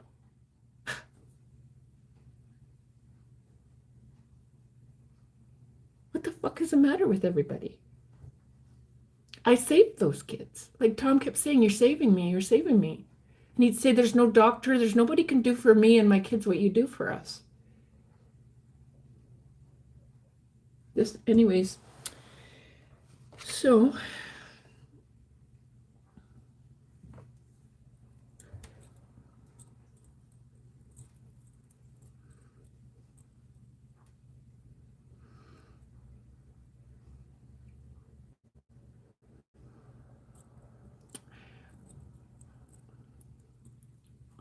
I guess I'm going to stop there.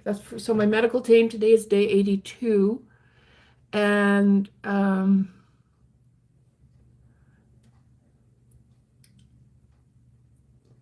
survived. And this live stream has been the best thing I've ever done. It's been so long since I've received so much love, acceptance, friendship, like people just wanting to do fun things. So thank you, everybody.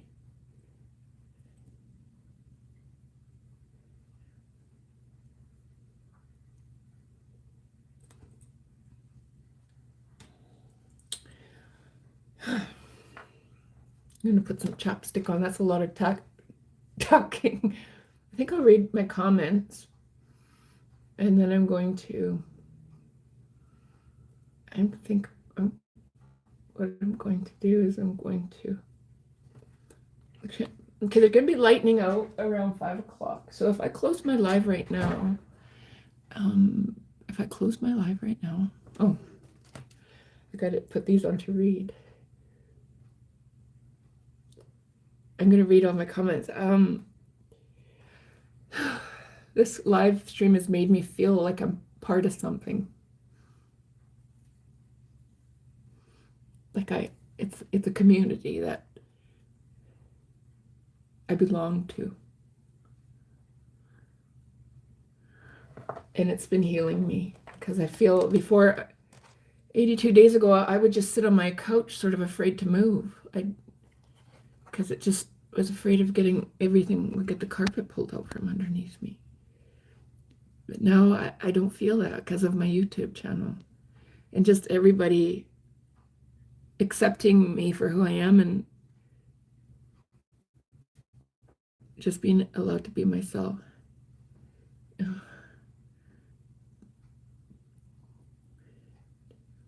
Okay.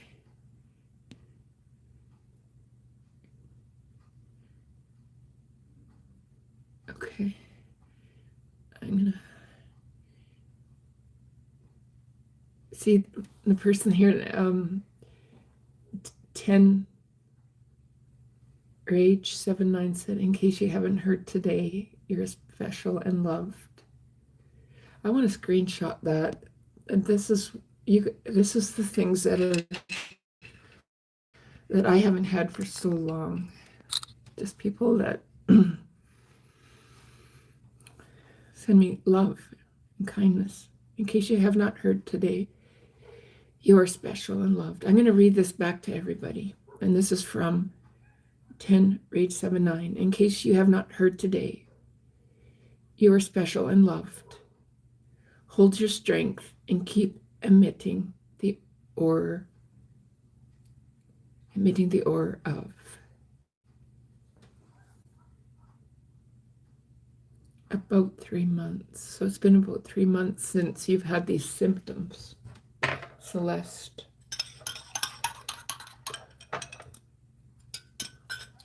All right. Okay. Yes, I am blessed to have my mom. My dad passed away 2 years ago. I was with him when he passed away.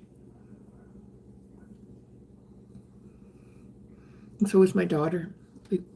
So that was also a blessing. It's bittersweet.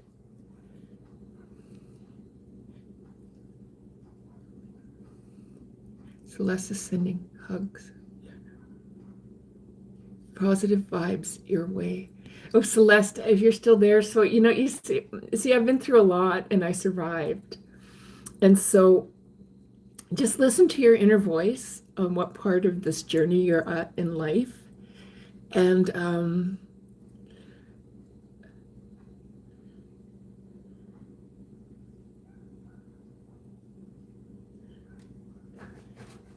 know that whatever's unfolding for you is part of your experience and part of your journey. I sure hope you keep in touch and let me know and everybody else know. And you're on a lot of medications. Oh, can you think you have cancer?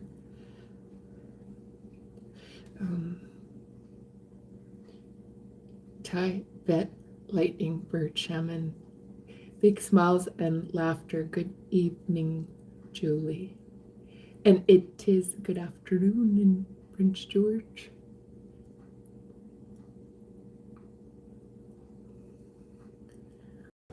Thank you, Bobby.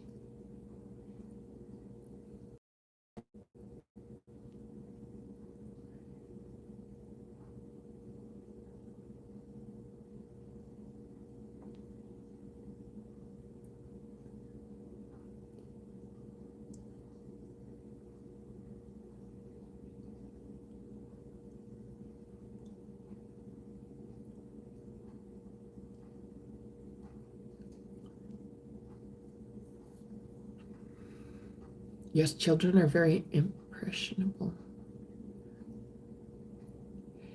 And are you, Lincoln, are you saying I look 120 decades old? Catnap. 9 years gone. Yeah.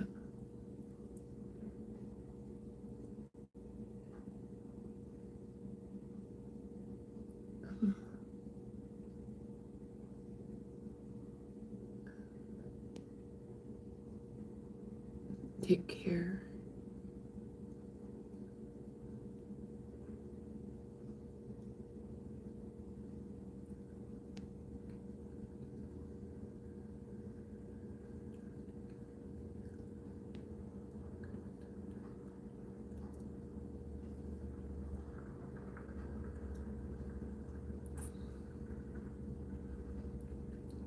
Okay, so Scottish Lass says she's good, not done much, just lazed around. Ha ha ha.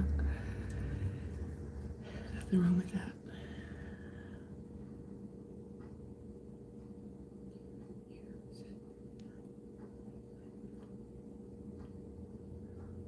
So Scottish Lass, I had a back injury to herniated disc, so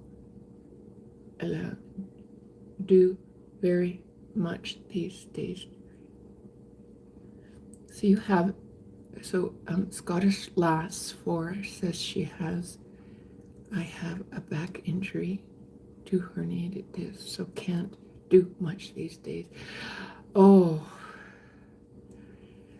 yeah, that would be hard.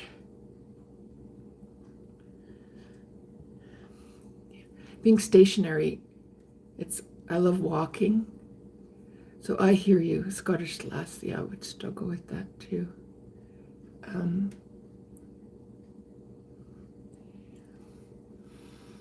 Somebody asked me yesterday, what do you like to do? I just walk and walk and hike and hike. So when you say this, I can say that, yeah, I can understand why you hate that. Did you ever think of things like sitting not chai tea, sitting, is it Tai Chi? Yeah, I think that's what it's called. Thank you for all the hearts.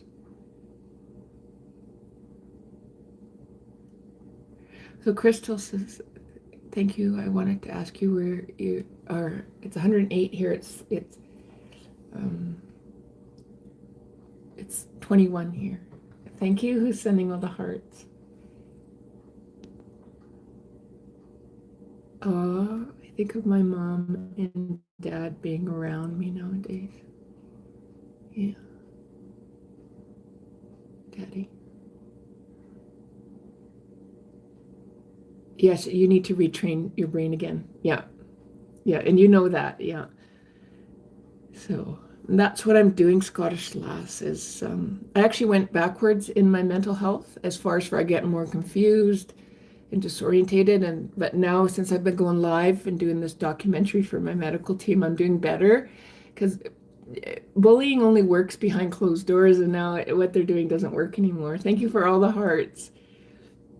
Thank you. Yeah, I need to reach. That's what I'm doing.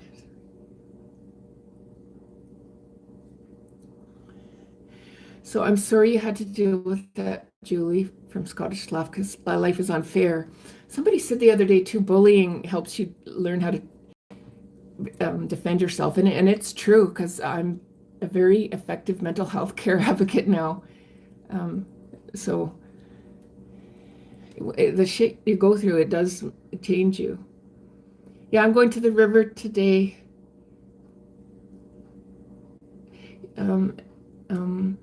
Bird Shaman says, I was declared clinically dead for 8 minutes. I saw a reality I can't describe here.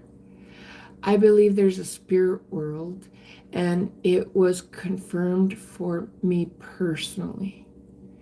My reality might not be yours. Yeah, but that's very true. It's very true what you said, that your reality may not be yours. Yeah. I think that is for everybody.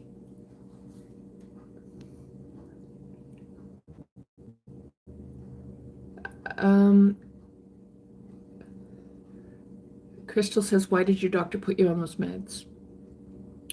I was reporting the bullying, and I was really tired, and she could see I was really tired the first time.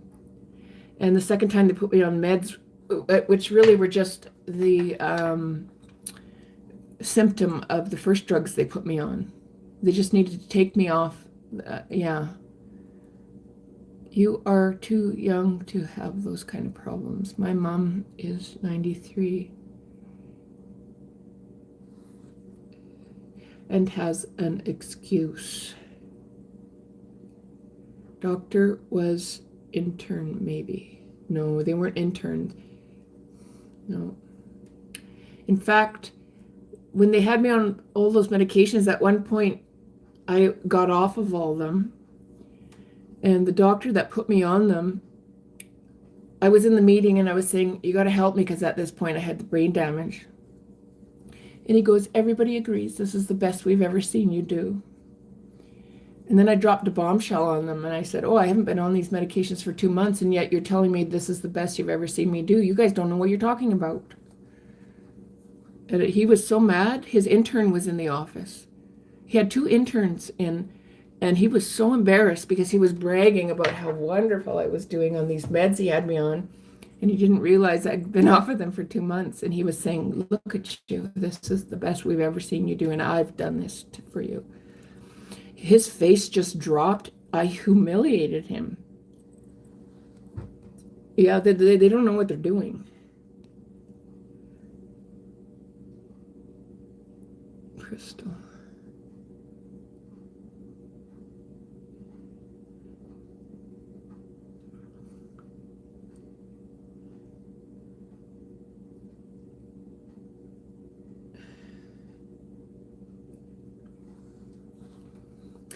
Yeah, like I was saying earlier, I was born in Canada. So my first 32 years, Canada was really nice people, but everything got really passive aggressive. I find Canada very passive aggressive. The organized bullying is very passive aggressive. But it wasn't that in the first part of my life. That happened at the turn of the century.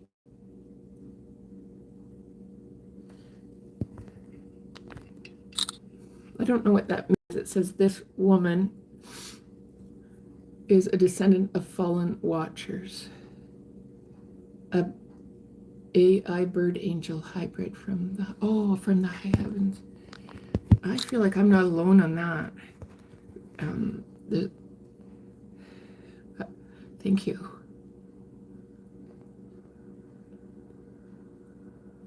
Oh, is this your attempt at hypnosis?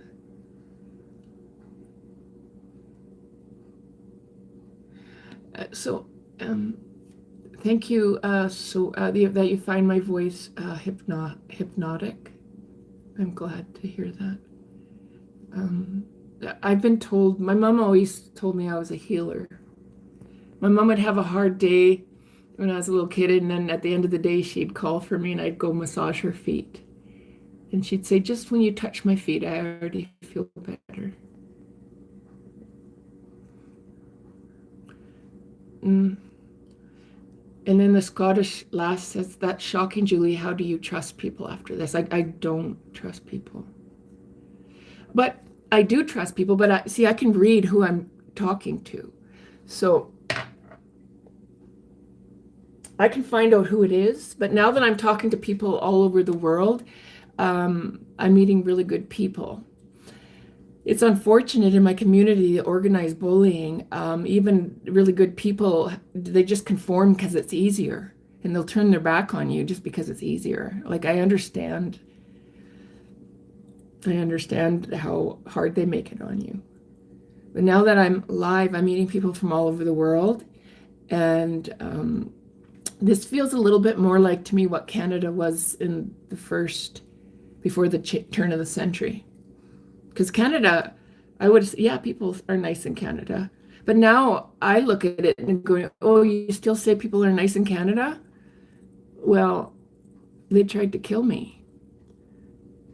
And some of them did it deliberately, just to shut me up. And that was very passive aggressive. And I think that people can be just as mean in Canada as they can in Iran or anywhere else in the world. I think in every country, there's the things that are great and the things that are not so great. And I think Canada, I would have agreed with everybody before when they said Canada's really nice, but something got a hold of it at the turn of the century, and what a bunch of passive aggressive craziness.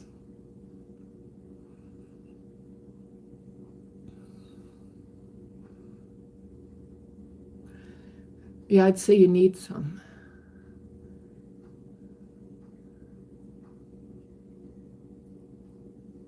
Lawless. So do you get lost? What does that mean? You got through it, Julie, so good for you. Please don't get upset. Yeah.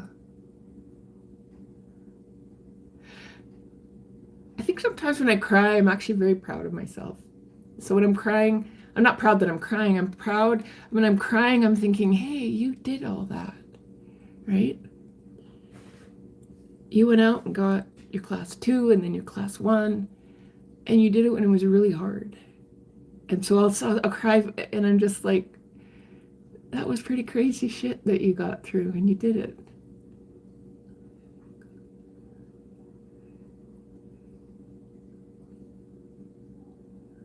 Yeah, it is. If I feel like crying, if I'm going to cry, I just cry.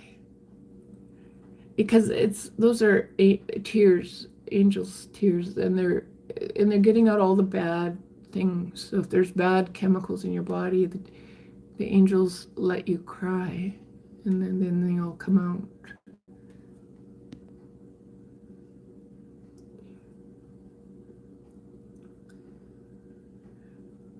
What drugs? Okay, so the first drugs were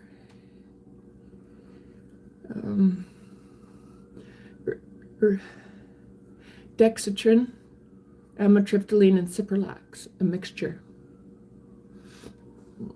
And then the second drugs were psychosis drugs, and now I have permanent tardive dyskinesia. So you'll notice when I'm talking, I'll go like like this, and I have like weird tics. That's permanent condition caused from psychosis medicine that I never should have been on. It's a permanent condition. And you'll notice I'll make weird, it's almost like Tourette's.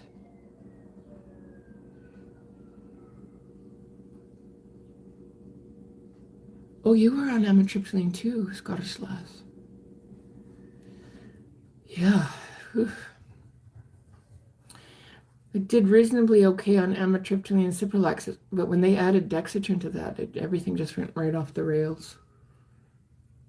Hi, Sandra. And Scottish Lash says, hi, Sandra.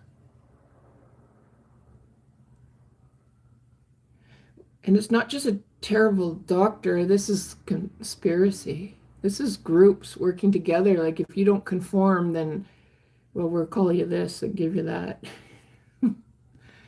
Yeah, no, I don't. I'm very just, I'm always by myself. I like being by myself. And you know what I personally think, I don't mind being by myself. Like, I think that they expect me to get so lonely that I'm going to conform and then do what they say. But I like my own company. I think that with autism, my brain is always just, oh, this is interesting. Oh, that's interesting. Oh, let's do this. Like, there's no such thing as being bored. There's always something interesting. And so I think because I don't get lonely, I think it removes that element, and that's one of the reasons that they can't control me. And they think if they just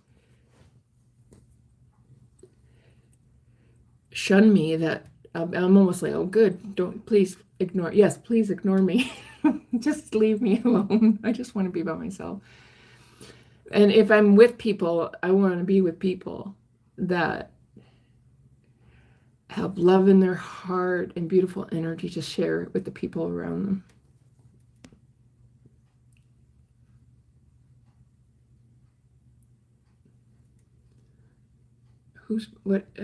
Did Mike say something that I missed? Mike, take accountability. Oh, so take accountability, your fault, your job to get clean. Yeah, see, so, but it's okay. I think it's really good when everybody gives their opinion.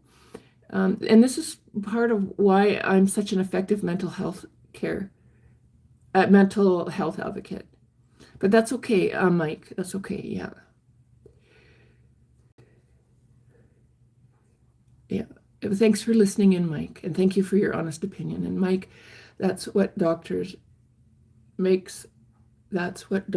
help with, by the way, to get off of drugs. What the doctors put me on the drugs. I've never done street drugs in my life, other than I smoked pot a few times and I hate it. I don't do it. I've lived my whole life not smoking and drinking and all that kind of stuff. So the drugs that I was on was through the doctors. Never, ever street drugs. Well, other than I tried pot and drinking. And so when Mike says take accountability, well, I did. I went back to the doctor and I said, I tried to get off of it. It's making me really sick. So the doctor should have done an intervention right then on the prescription that they gave me and helped me off of it. Yeah. And so, Mike, I hope you're never in that position. And, Scottish Last, I think one of the things that it really taught me was everything that you go through changes you. And when I see other people suffering now and everybody judging them, and and I can go in and sort of look what the problem is and find out what it is, it helps me see things. It helps me understand other people's suffering.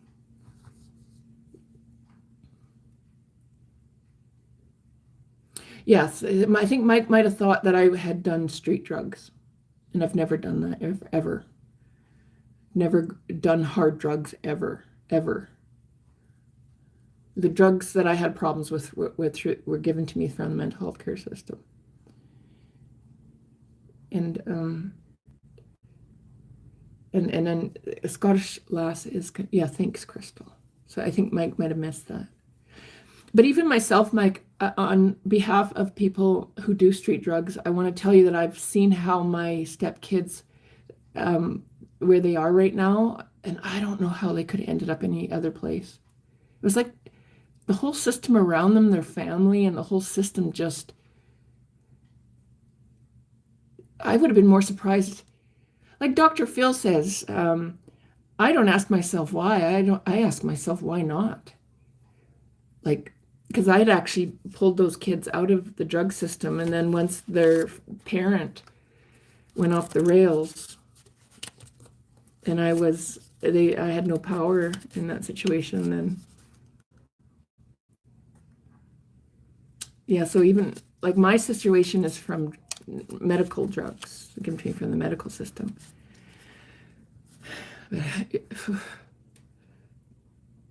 So Mike is gone, and thanks, Crystal, from Scottish Lass. Okay, Scottish Lass, you're welcome. And Scottish Lass says, Julie, it's like that here in the UK now. We don't have free speech either. Yeah, this is worldwide. I never understood that at the turn of the century. Canada isn't just so sweet and innocent. They might, it's passive aggressive.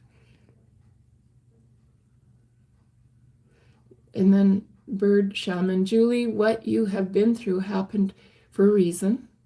It's called spiritual disembodiment, Yeah. The book smart, not book smart, but the suffering wisdom. Yes. It's purpose you share here today. Thank you. Yes.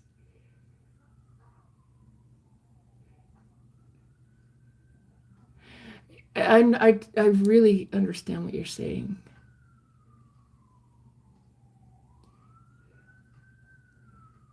And like Scottish Lass says, oh, Julie, that's unfair. And it is, but the lesson I had to learn is just not to trust everybody. You have to take care of yourself. And so now, like, I got to take care of me.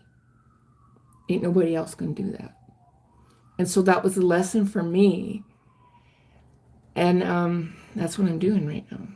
I'm building my life back up, and I'm rising, and I'm going to rise wise this time, and not with innocence of just thinking that nobody would do something like that to you. But now I know. And so no, I don't trust. And I hold my cards like very close to me when I'm making moves because, yeah. So there's what I had to learn. And John Brimley says, been there. Yeah, it's like something from a movie. It's like you see Nurse Ratched in the movie. Julie, and Ori says, Julie, whenever you're up or down, always remember this too shall pass. Yeah. And that's why when I was talking about that earlier and the tears come, it will pass. You're not going to start crying and then it's never going to stop.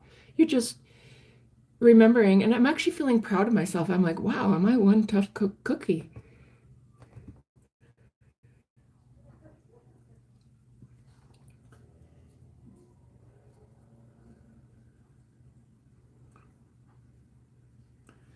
And so, but now what I remember with this too shall pass is really deliberately pick my route, what I'm going to do and what I'm not going to do. Like I forgive these people, I do, but I'm very careful now about how I navigate.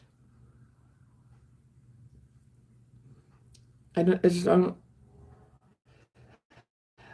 wouldn't say I don't trust people. Yes, but people will show you who they are, so believe people. When people show you who they are, believe them.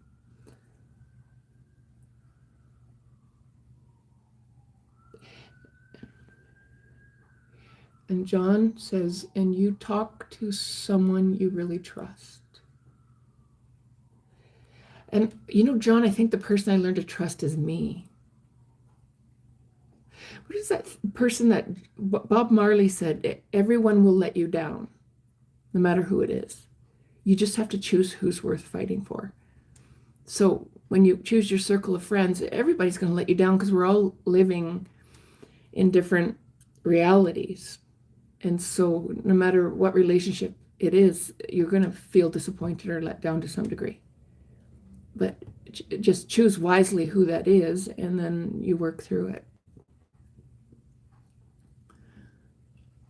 Look on the past only as a reflection, with kindness to yourself. The present is what we can control with kind gratitude. Well, yeah, and it's like Scottish lass talking about her herniated discs. And I'm such a physical person. So my experience allows me, when I was stuck in bed, to understand what it would feel like for Scottish lass. And now I have permanent brain damage, but I can still walk. I can swim. And so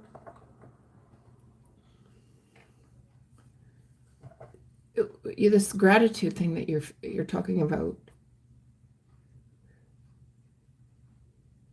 I feel that when I walk because I'm such a physical person.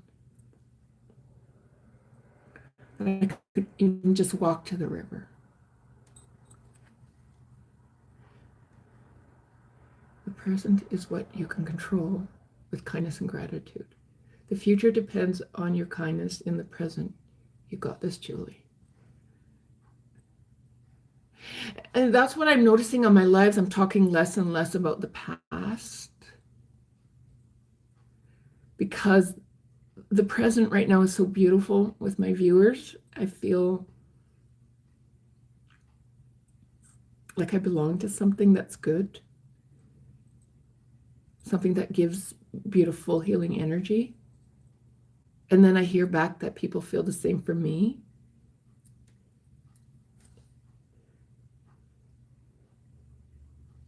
And there's Joe Johnson. Hi, beautiful. How are you? How you doing, baby? I love you very much. Thank you, John. You're always so kind. I'm actually good. And I think what's going to happen here is I have moments now, like people probably noticed, like Mike was here yesterday, and Mike has seen me, my ups and my downs. So there's some people that have, since I started the lives 82 days ago, have seen me in my downs and my ups. But they're probably noticing there's less and less downs now. And I'm able to let go of the future, not the future, the past. Because also I know my medical team can hear this. And so the tables are going to turn and this can truly get behind me and I can just live my life.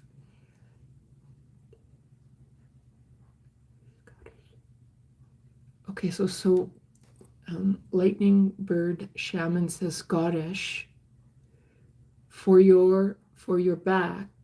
Okay, hang on. You can try purple basil. I'm going to screenshot that. This is from, okay, purple basil.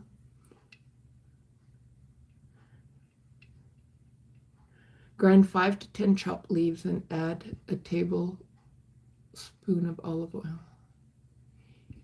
Okay, heat it without boiling. Yes, that's key right there at Bird Shaman. Ooh, I like it. Boil for 20 minutes. Use cold as a rub. Okay.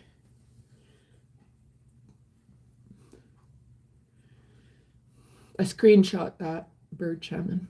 I'd like to make another suggestion, Bird Shaman, to Scottish Lass.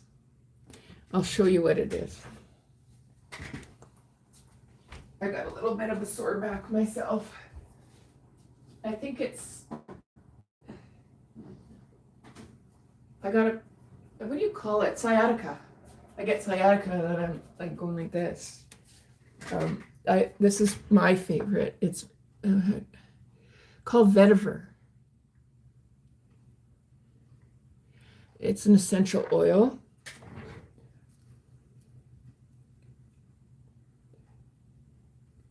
And even just this right now, it's essential oil, where I seem to hold my tension right here in my neck. So I'm going to put a little bit on there. I have a massager for it, so I work it out quite a bit because this is the part that I feel really tense. And this stuff here is really good.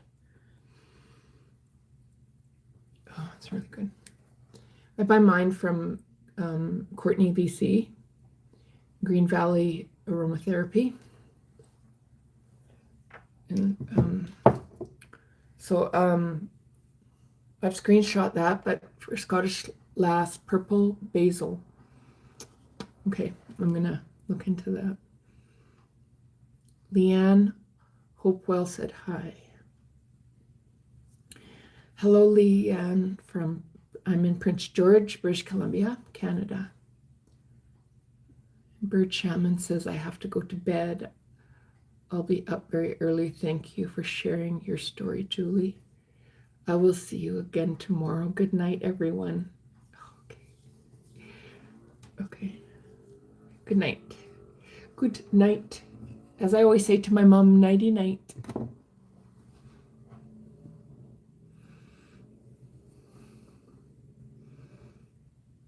Okay, so good night, Tibet. All right. I will be going to bed soon, too.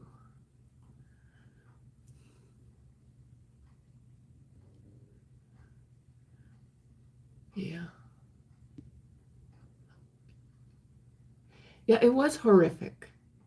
It was horrific, Scottish Lass. It's like, but I really do think I've always been, people have always said I was a healer and that I was kind, but I think it just brought it to a whole new level. All those experiences really do give you skills that you just would never have had if you hadn't gone through it. And Joe Johnson, hi, my love. I think of your beautiful face and eyes and smile all the time. Thank you, Joe. I'm glad to know that I brighten people's day too.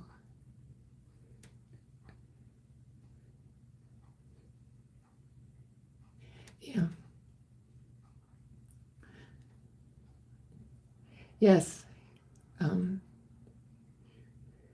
But it's like it was meant to be Julie, and then and Crystal Scottish Lass, it was meant to be Julie. And Crystal, an orchard, how lovely, yes. And I remember I would pray out in the middle of the yard that everything worked out perfectly. And now I'm away from all that. And I get to go to the river every day. So, God answers prayers in very mysterious ways. Because I'm like, it took me a while to let go of it because of all the money spent, all the labor and love that went into that. And then there's a time, and I think now you're letting go. And you're realizing it's like that story, good luck, bad luck. If it would have turned out well, then I would never have built my YouTube channel. If I would have been so busy building an orchard for everybody and just being so happy watching everybody pick, I would never have done my YouTube channel, and you wouldn't even know who I am. I wouldn't even know who you are. So God said, I have something different for you, Julie. Just trust. And here I am. And Scottish Lass, a warrior. I really relate my story. I can really relate to Joan of Arc's story. Joan of Arc was a warrior. I sort of feel like I study her story a little bit, and I can really relate to her story. I sort of feel like We could have been sisters or something. And Chris Wright. Oh, I gotta muscle. I'm strong. Yes. When they say what doesn't kill you makes you stronger. Thanks, Chris. And Crystal, you're an amazing, strong person. Thank you.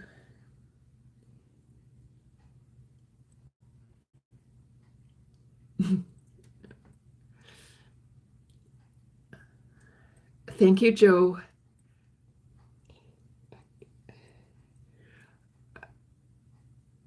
I don't think I could.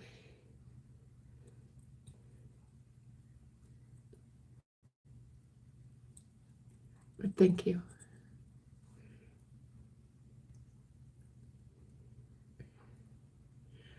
Yeah.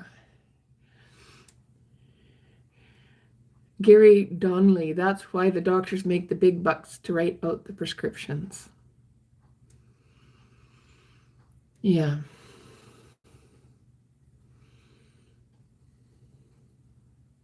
Interesting. You're doing amazing, Julie from Scottish Lass. Yes, and I'm really thankful for my community here, for our community. I'm even changing how I talk. Like you guys are teaching me a lot. Scottish Lass and certain people come in. I used to skip over waves because in my brain with autism and dyslexia, I just wouldn't see it. But Scottish Slash would come in and see that person's comment and pull it in.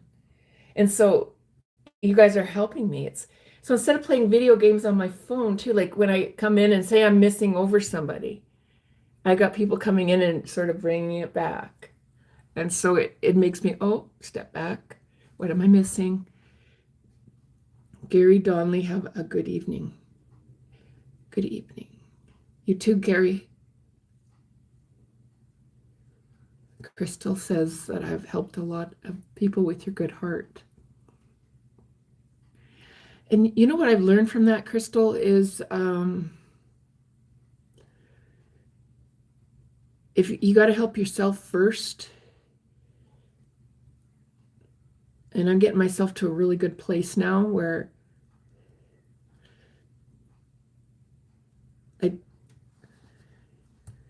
I gotta be strong. I have to be efficient. And I'm gonna get better and stronger, and life is just gonna get better. And then how I help people, I have had to change how I do that. Because if you're just about killing yourself by helping other people, well, then that's not good. We talked about it the other day. If someone's drowning and you swim out to save them, they could grab onto you, not because they're being mean, but they're so scared and they don't know what to do, and now you're both going down. And I had to learn that I'm no good to anybody if I don't take care of myself.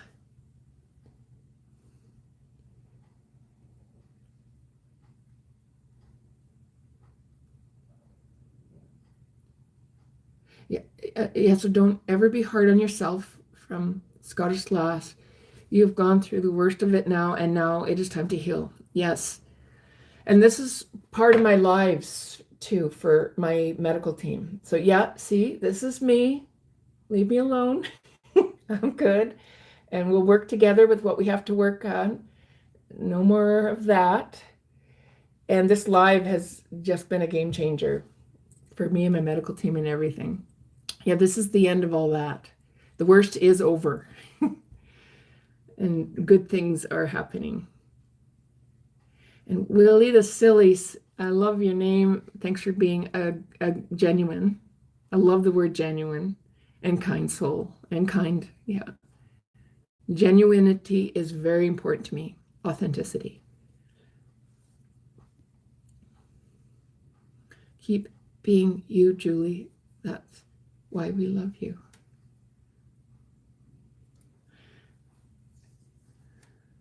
Thank you. Phil. Phil Collins, let's go to Walmart. Oh, good old Phil. Okay, let's go. What department are we going to? We're going to get some groceries or some hand lotions, or are we going to buy some new clothes at Walmart? Tomcat says, are you in the Washington state? No, I'm in province of British Columbia, Canada. Are you in Washington state?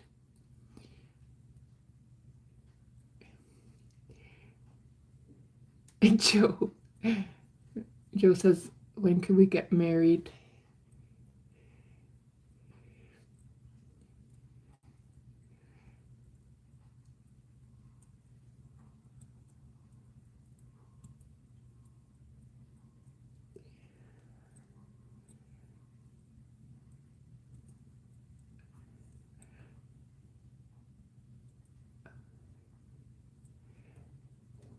Um,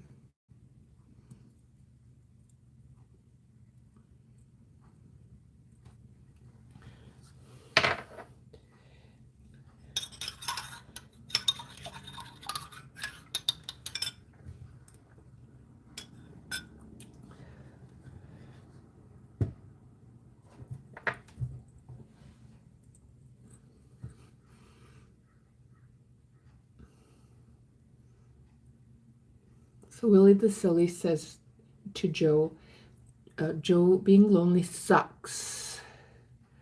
However, there's no greater love or a relationship than you can have with yourself.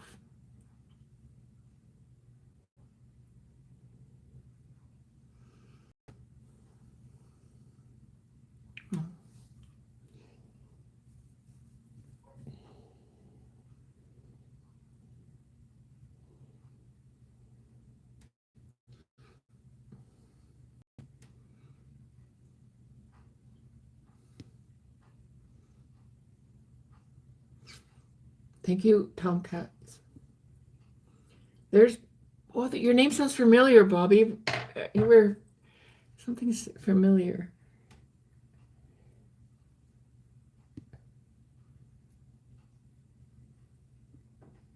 Oh, Crystal. Okay, Crystal's sending the hearts. Okay.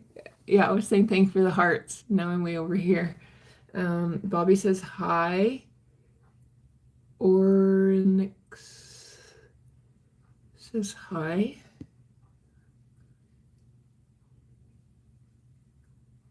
You are welcome for the hearts. That was from Crystal. Scottish last four. Oh, hi, Crystal. Crystal's still there. Okay.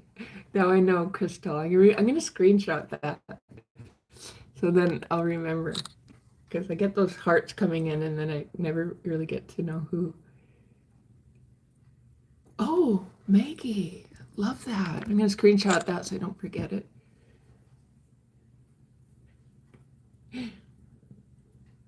And Joe, he just rolls with it.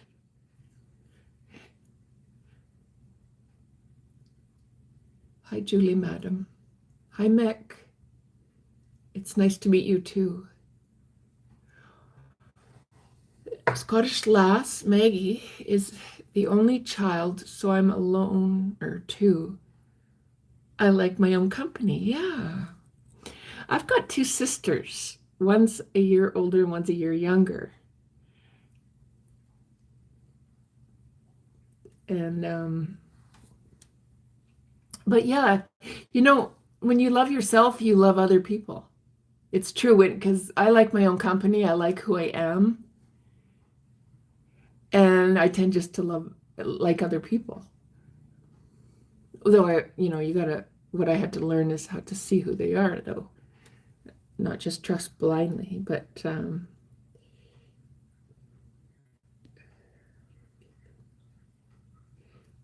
Scottish lass says, what you have been through gives you insight into helping others. It really does. Like in the first part of my life, I had autism and dyslexia, and that was a struggle, but nothing like the later struggle in life. And it really, really helps you understand other people that struggle. It just brings something to the table that you could never understand their struggle until you've been there. And so Do you ever hear that saying? I really like it. Somebody I loved once gave me a box full of darkness.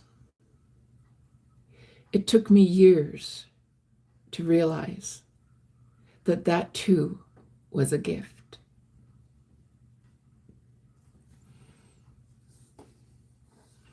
What you've been through gives, insight. Yes, Robert, I'm going to the river today and I'm going to wear my life jacket. I was like, I don't know if you heard me, but when I got out of the water yesterday, I was like, oh, I'm in trouble now. Because I literally forgot my life jacket yesterday, but I won't forget it again. And Tony, oh, hi, Tony. Hi. I really look up to you, Tony. You're really something. I am so glad to have met you. Just what you're going through, you've given me some hints. Myself, you and I kind of have gone through some of the same things. And so some of the messages you've given back to me sort of give me little ideas on how to cope and get through it. I'm glad you popped in.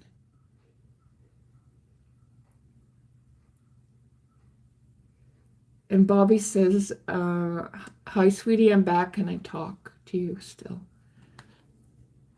Well, welcome to Healing with Cookham is live in Prince George, British Columbia, talking to people all around the world.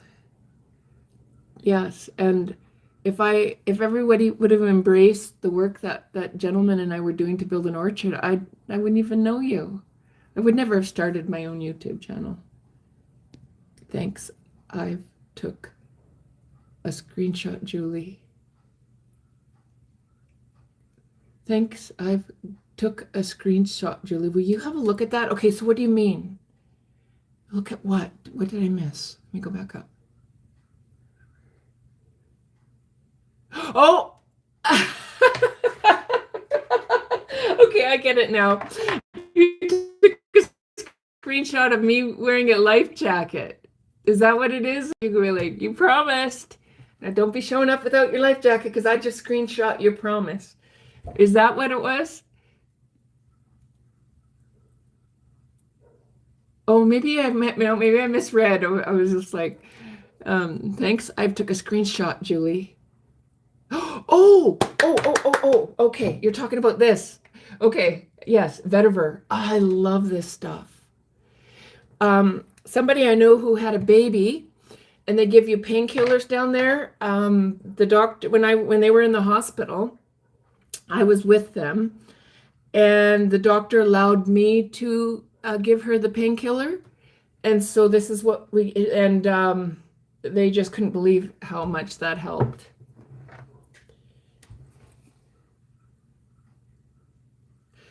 Oh, okay. Now I know what you're talking about. Yeah, Joan of Arc. You see, Joan of Arc was a fighter, and so are you. Yeah, and the reason I can relate to Joan of Arc is because it's like when my friend John that lives here kept praying that I would come and help him, pray to help, pray to help. And then I had a friend in Vancouver that needed help, and I'll get dreams, and they come to me, same as God talked to Joan of Arc. And then I go in when I'm called. I get these callings and I can just feel them. And it's like, why am I doing this? But I'm being called. And you go in and there's that saying, no good deed goes unpunished sort of thing. And so it's come with some pretty hard hits. And so that's why I can relate to Joan of Arc is she saved France. I mean, France would be England now, I think. Because it was 100-year war that they were winning, and that our little French maiden come in and save the war. And I can just really, and then once she crowned the Dauphin, the eldest son of the king, they all threw her under the bus and they killed her. So that's why I say, like, no good deed ever goes unpunished. I could really relate to Joan of Arc. And Blue says, hello, miss. Hope your day is good. God be blessed. I'm thinking I have to start changing channels here. Yes, I'm going to be going to the river to do my workout. And I want to, oh, hang on. I've almost got through all the comments, so I'm going to finish. Okay, that's good. I wasn't sure how long that was. Okay, so you got a screenshot. Joan of Arc. Yeah, hello, miss. Hope your day's good. Thank you, Blue. Georgina is 3 years ago. Oh, so 3 years ago you had pelvic cancer removed, only surgery with checkups. Have 3 children, 3 in-laws from them, and 8 grandchildren. Don't know something, whether I'm coming or going. And you've survived.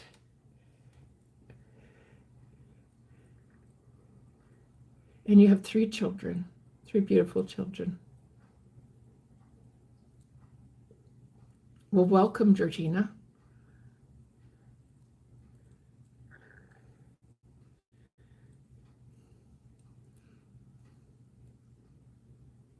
Yes, I understand what you say when you don't know if you're coming or going.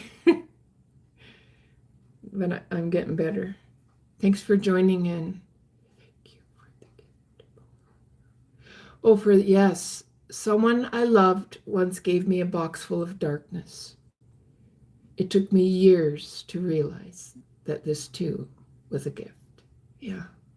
And that really helped me, because in this conversation we've had people have said things like, oh, well, smarten up. Or one person said that. Everybody else was very positive.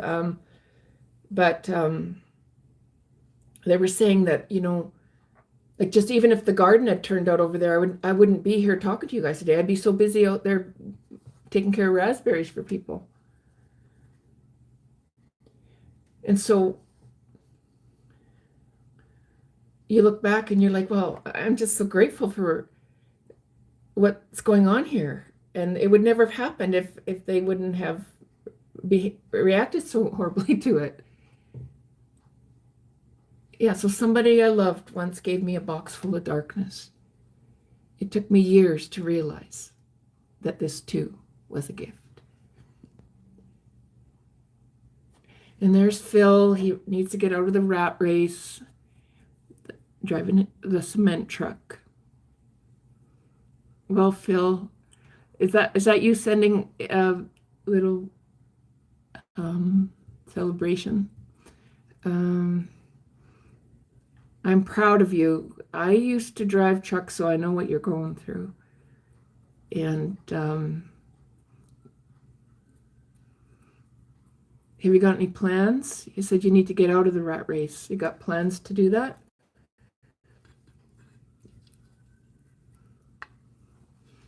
Yeah. Okay. Okay, good. Okay, what it is called that you hold up for us? Oh, okay. So who said that? Crystal. Okay. Here. It's called vetiver. Let me write it out better here. I'm going to do this because it's hard to see. No, I buy it from Green Valley Aromatherapy. All my oils I buy in Courtney, BC. I love them, and it's a really good price for high quality therapeutic oils. But I'm going to go like this. You'll see it backwards. So you'll have to spell it backwards, or maybe I should.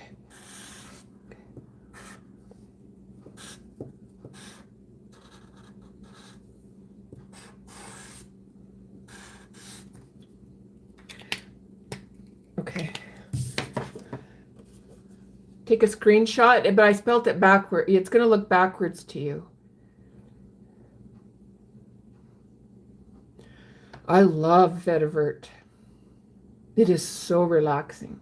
It's a good painkiller. It helps you relax. Good for sore muscles. Good night, Scottish lass. Yes, I'm going to close here, and I'm going to get down to the river to do my workout.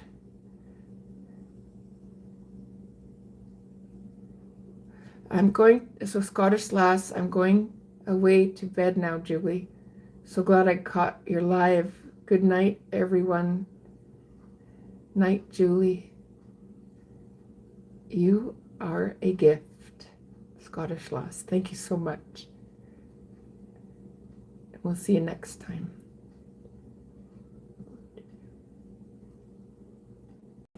Blue says, did you ever watch Lee's Summit Man Eat Food? I'll look into that. I don't know what that is. Okay, thank you for the hearts. Good night. And I'm holding this up till the end just in case somebody wants to screenshot it. It's my favorite. My favorite essential oils are vetiver, lavender, and cedarwood.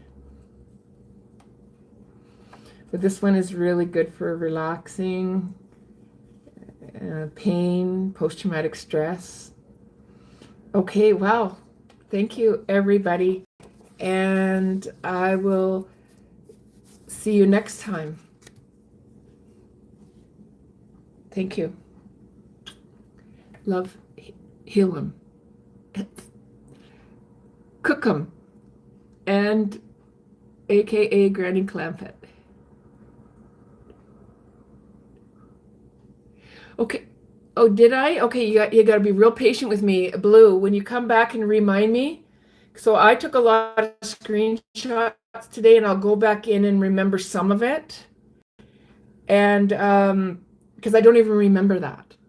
And so now that you've reminded me that you've already told me once, that's sort of how you get me to slowly put everything together. So thanks for reminding me. Okay, I mentioned for you to watch that weeks ago, and you screenshot it and you didn't watch it. Sad. Okay, well, try to remember, like I'm living with cognitive challenges. And so I screenshot and I get in, and then some things I have to just let them go and I can't get to them and delete it, or everything would just get so backed up for me. So now that you've said that, and you said so sad, okay. Now I definitely have to prioritize that one. So everybody, don't take it personally. I tried to screenshot and then get back to it. That's why I've got all these notes here in front of me. But at a certain point, because I'm moving on to the next, sometimes I have to let go of things.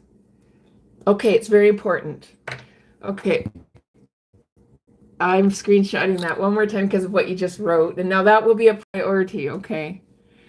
And this is also sort of helping with what you just did. It also helps viewers to understand if I say I'm going to do something, I'm really trying to get to things, but I'm also managing so many other things in my life that it always remind me, say it again, because that really helps. Okay. Don't stress over it. Well, that's what I do. If I can't get to it, you let it evaporate. And if it's important enough, somebody will come back and say, hey, I thought you said you were going to do that. Oh, okay. And right, don't stress over the little things. Okay, thank you, Blue. And I'm going to get ready to head to the river now. And goodbye, love, cook 'em. See you next time.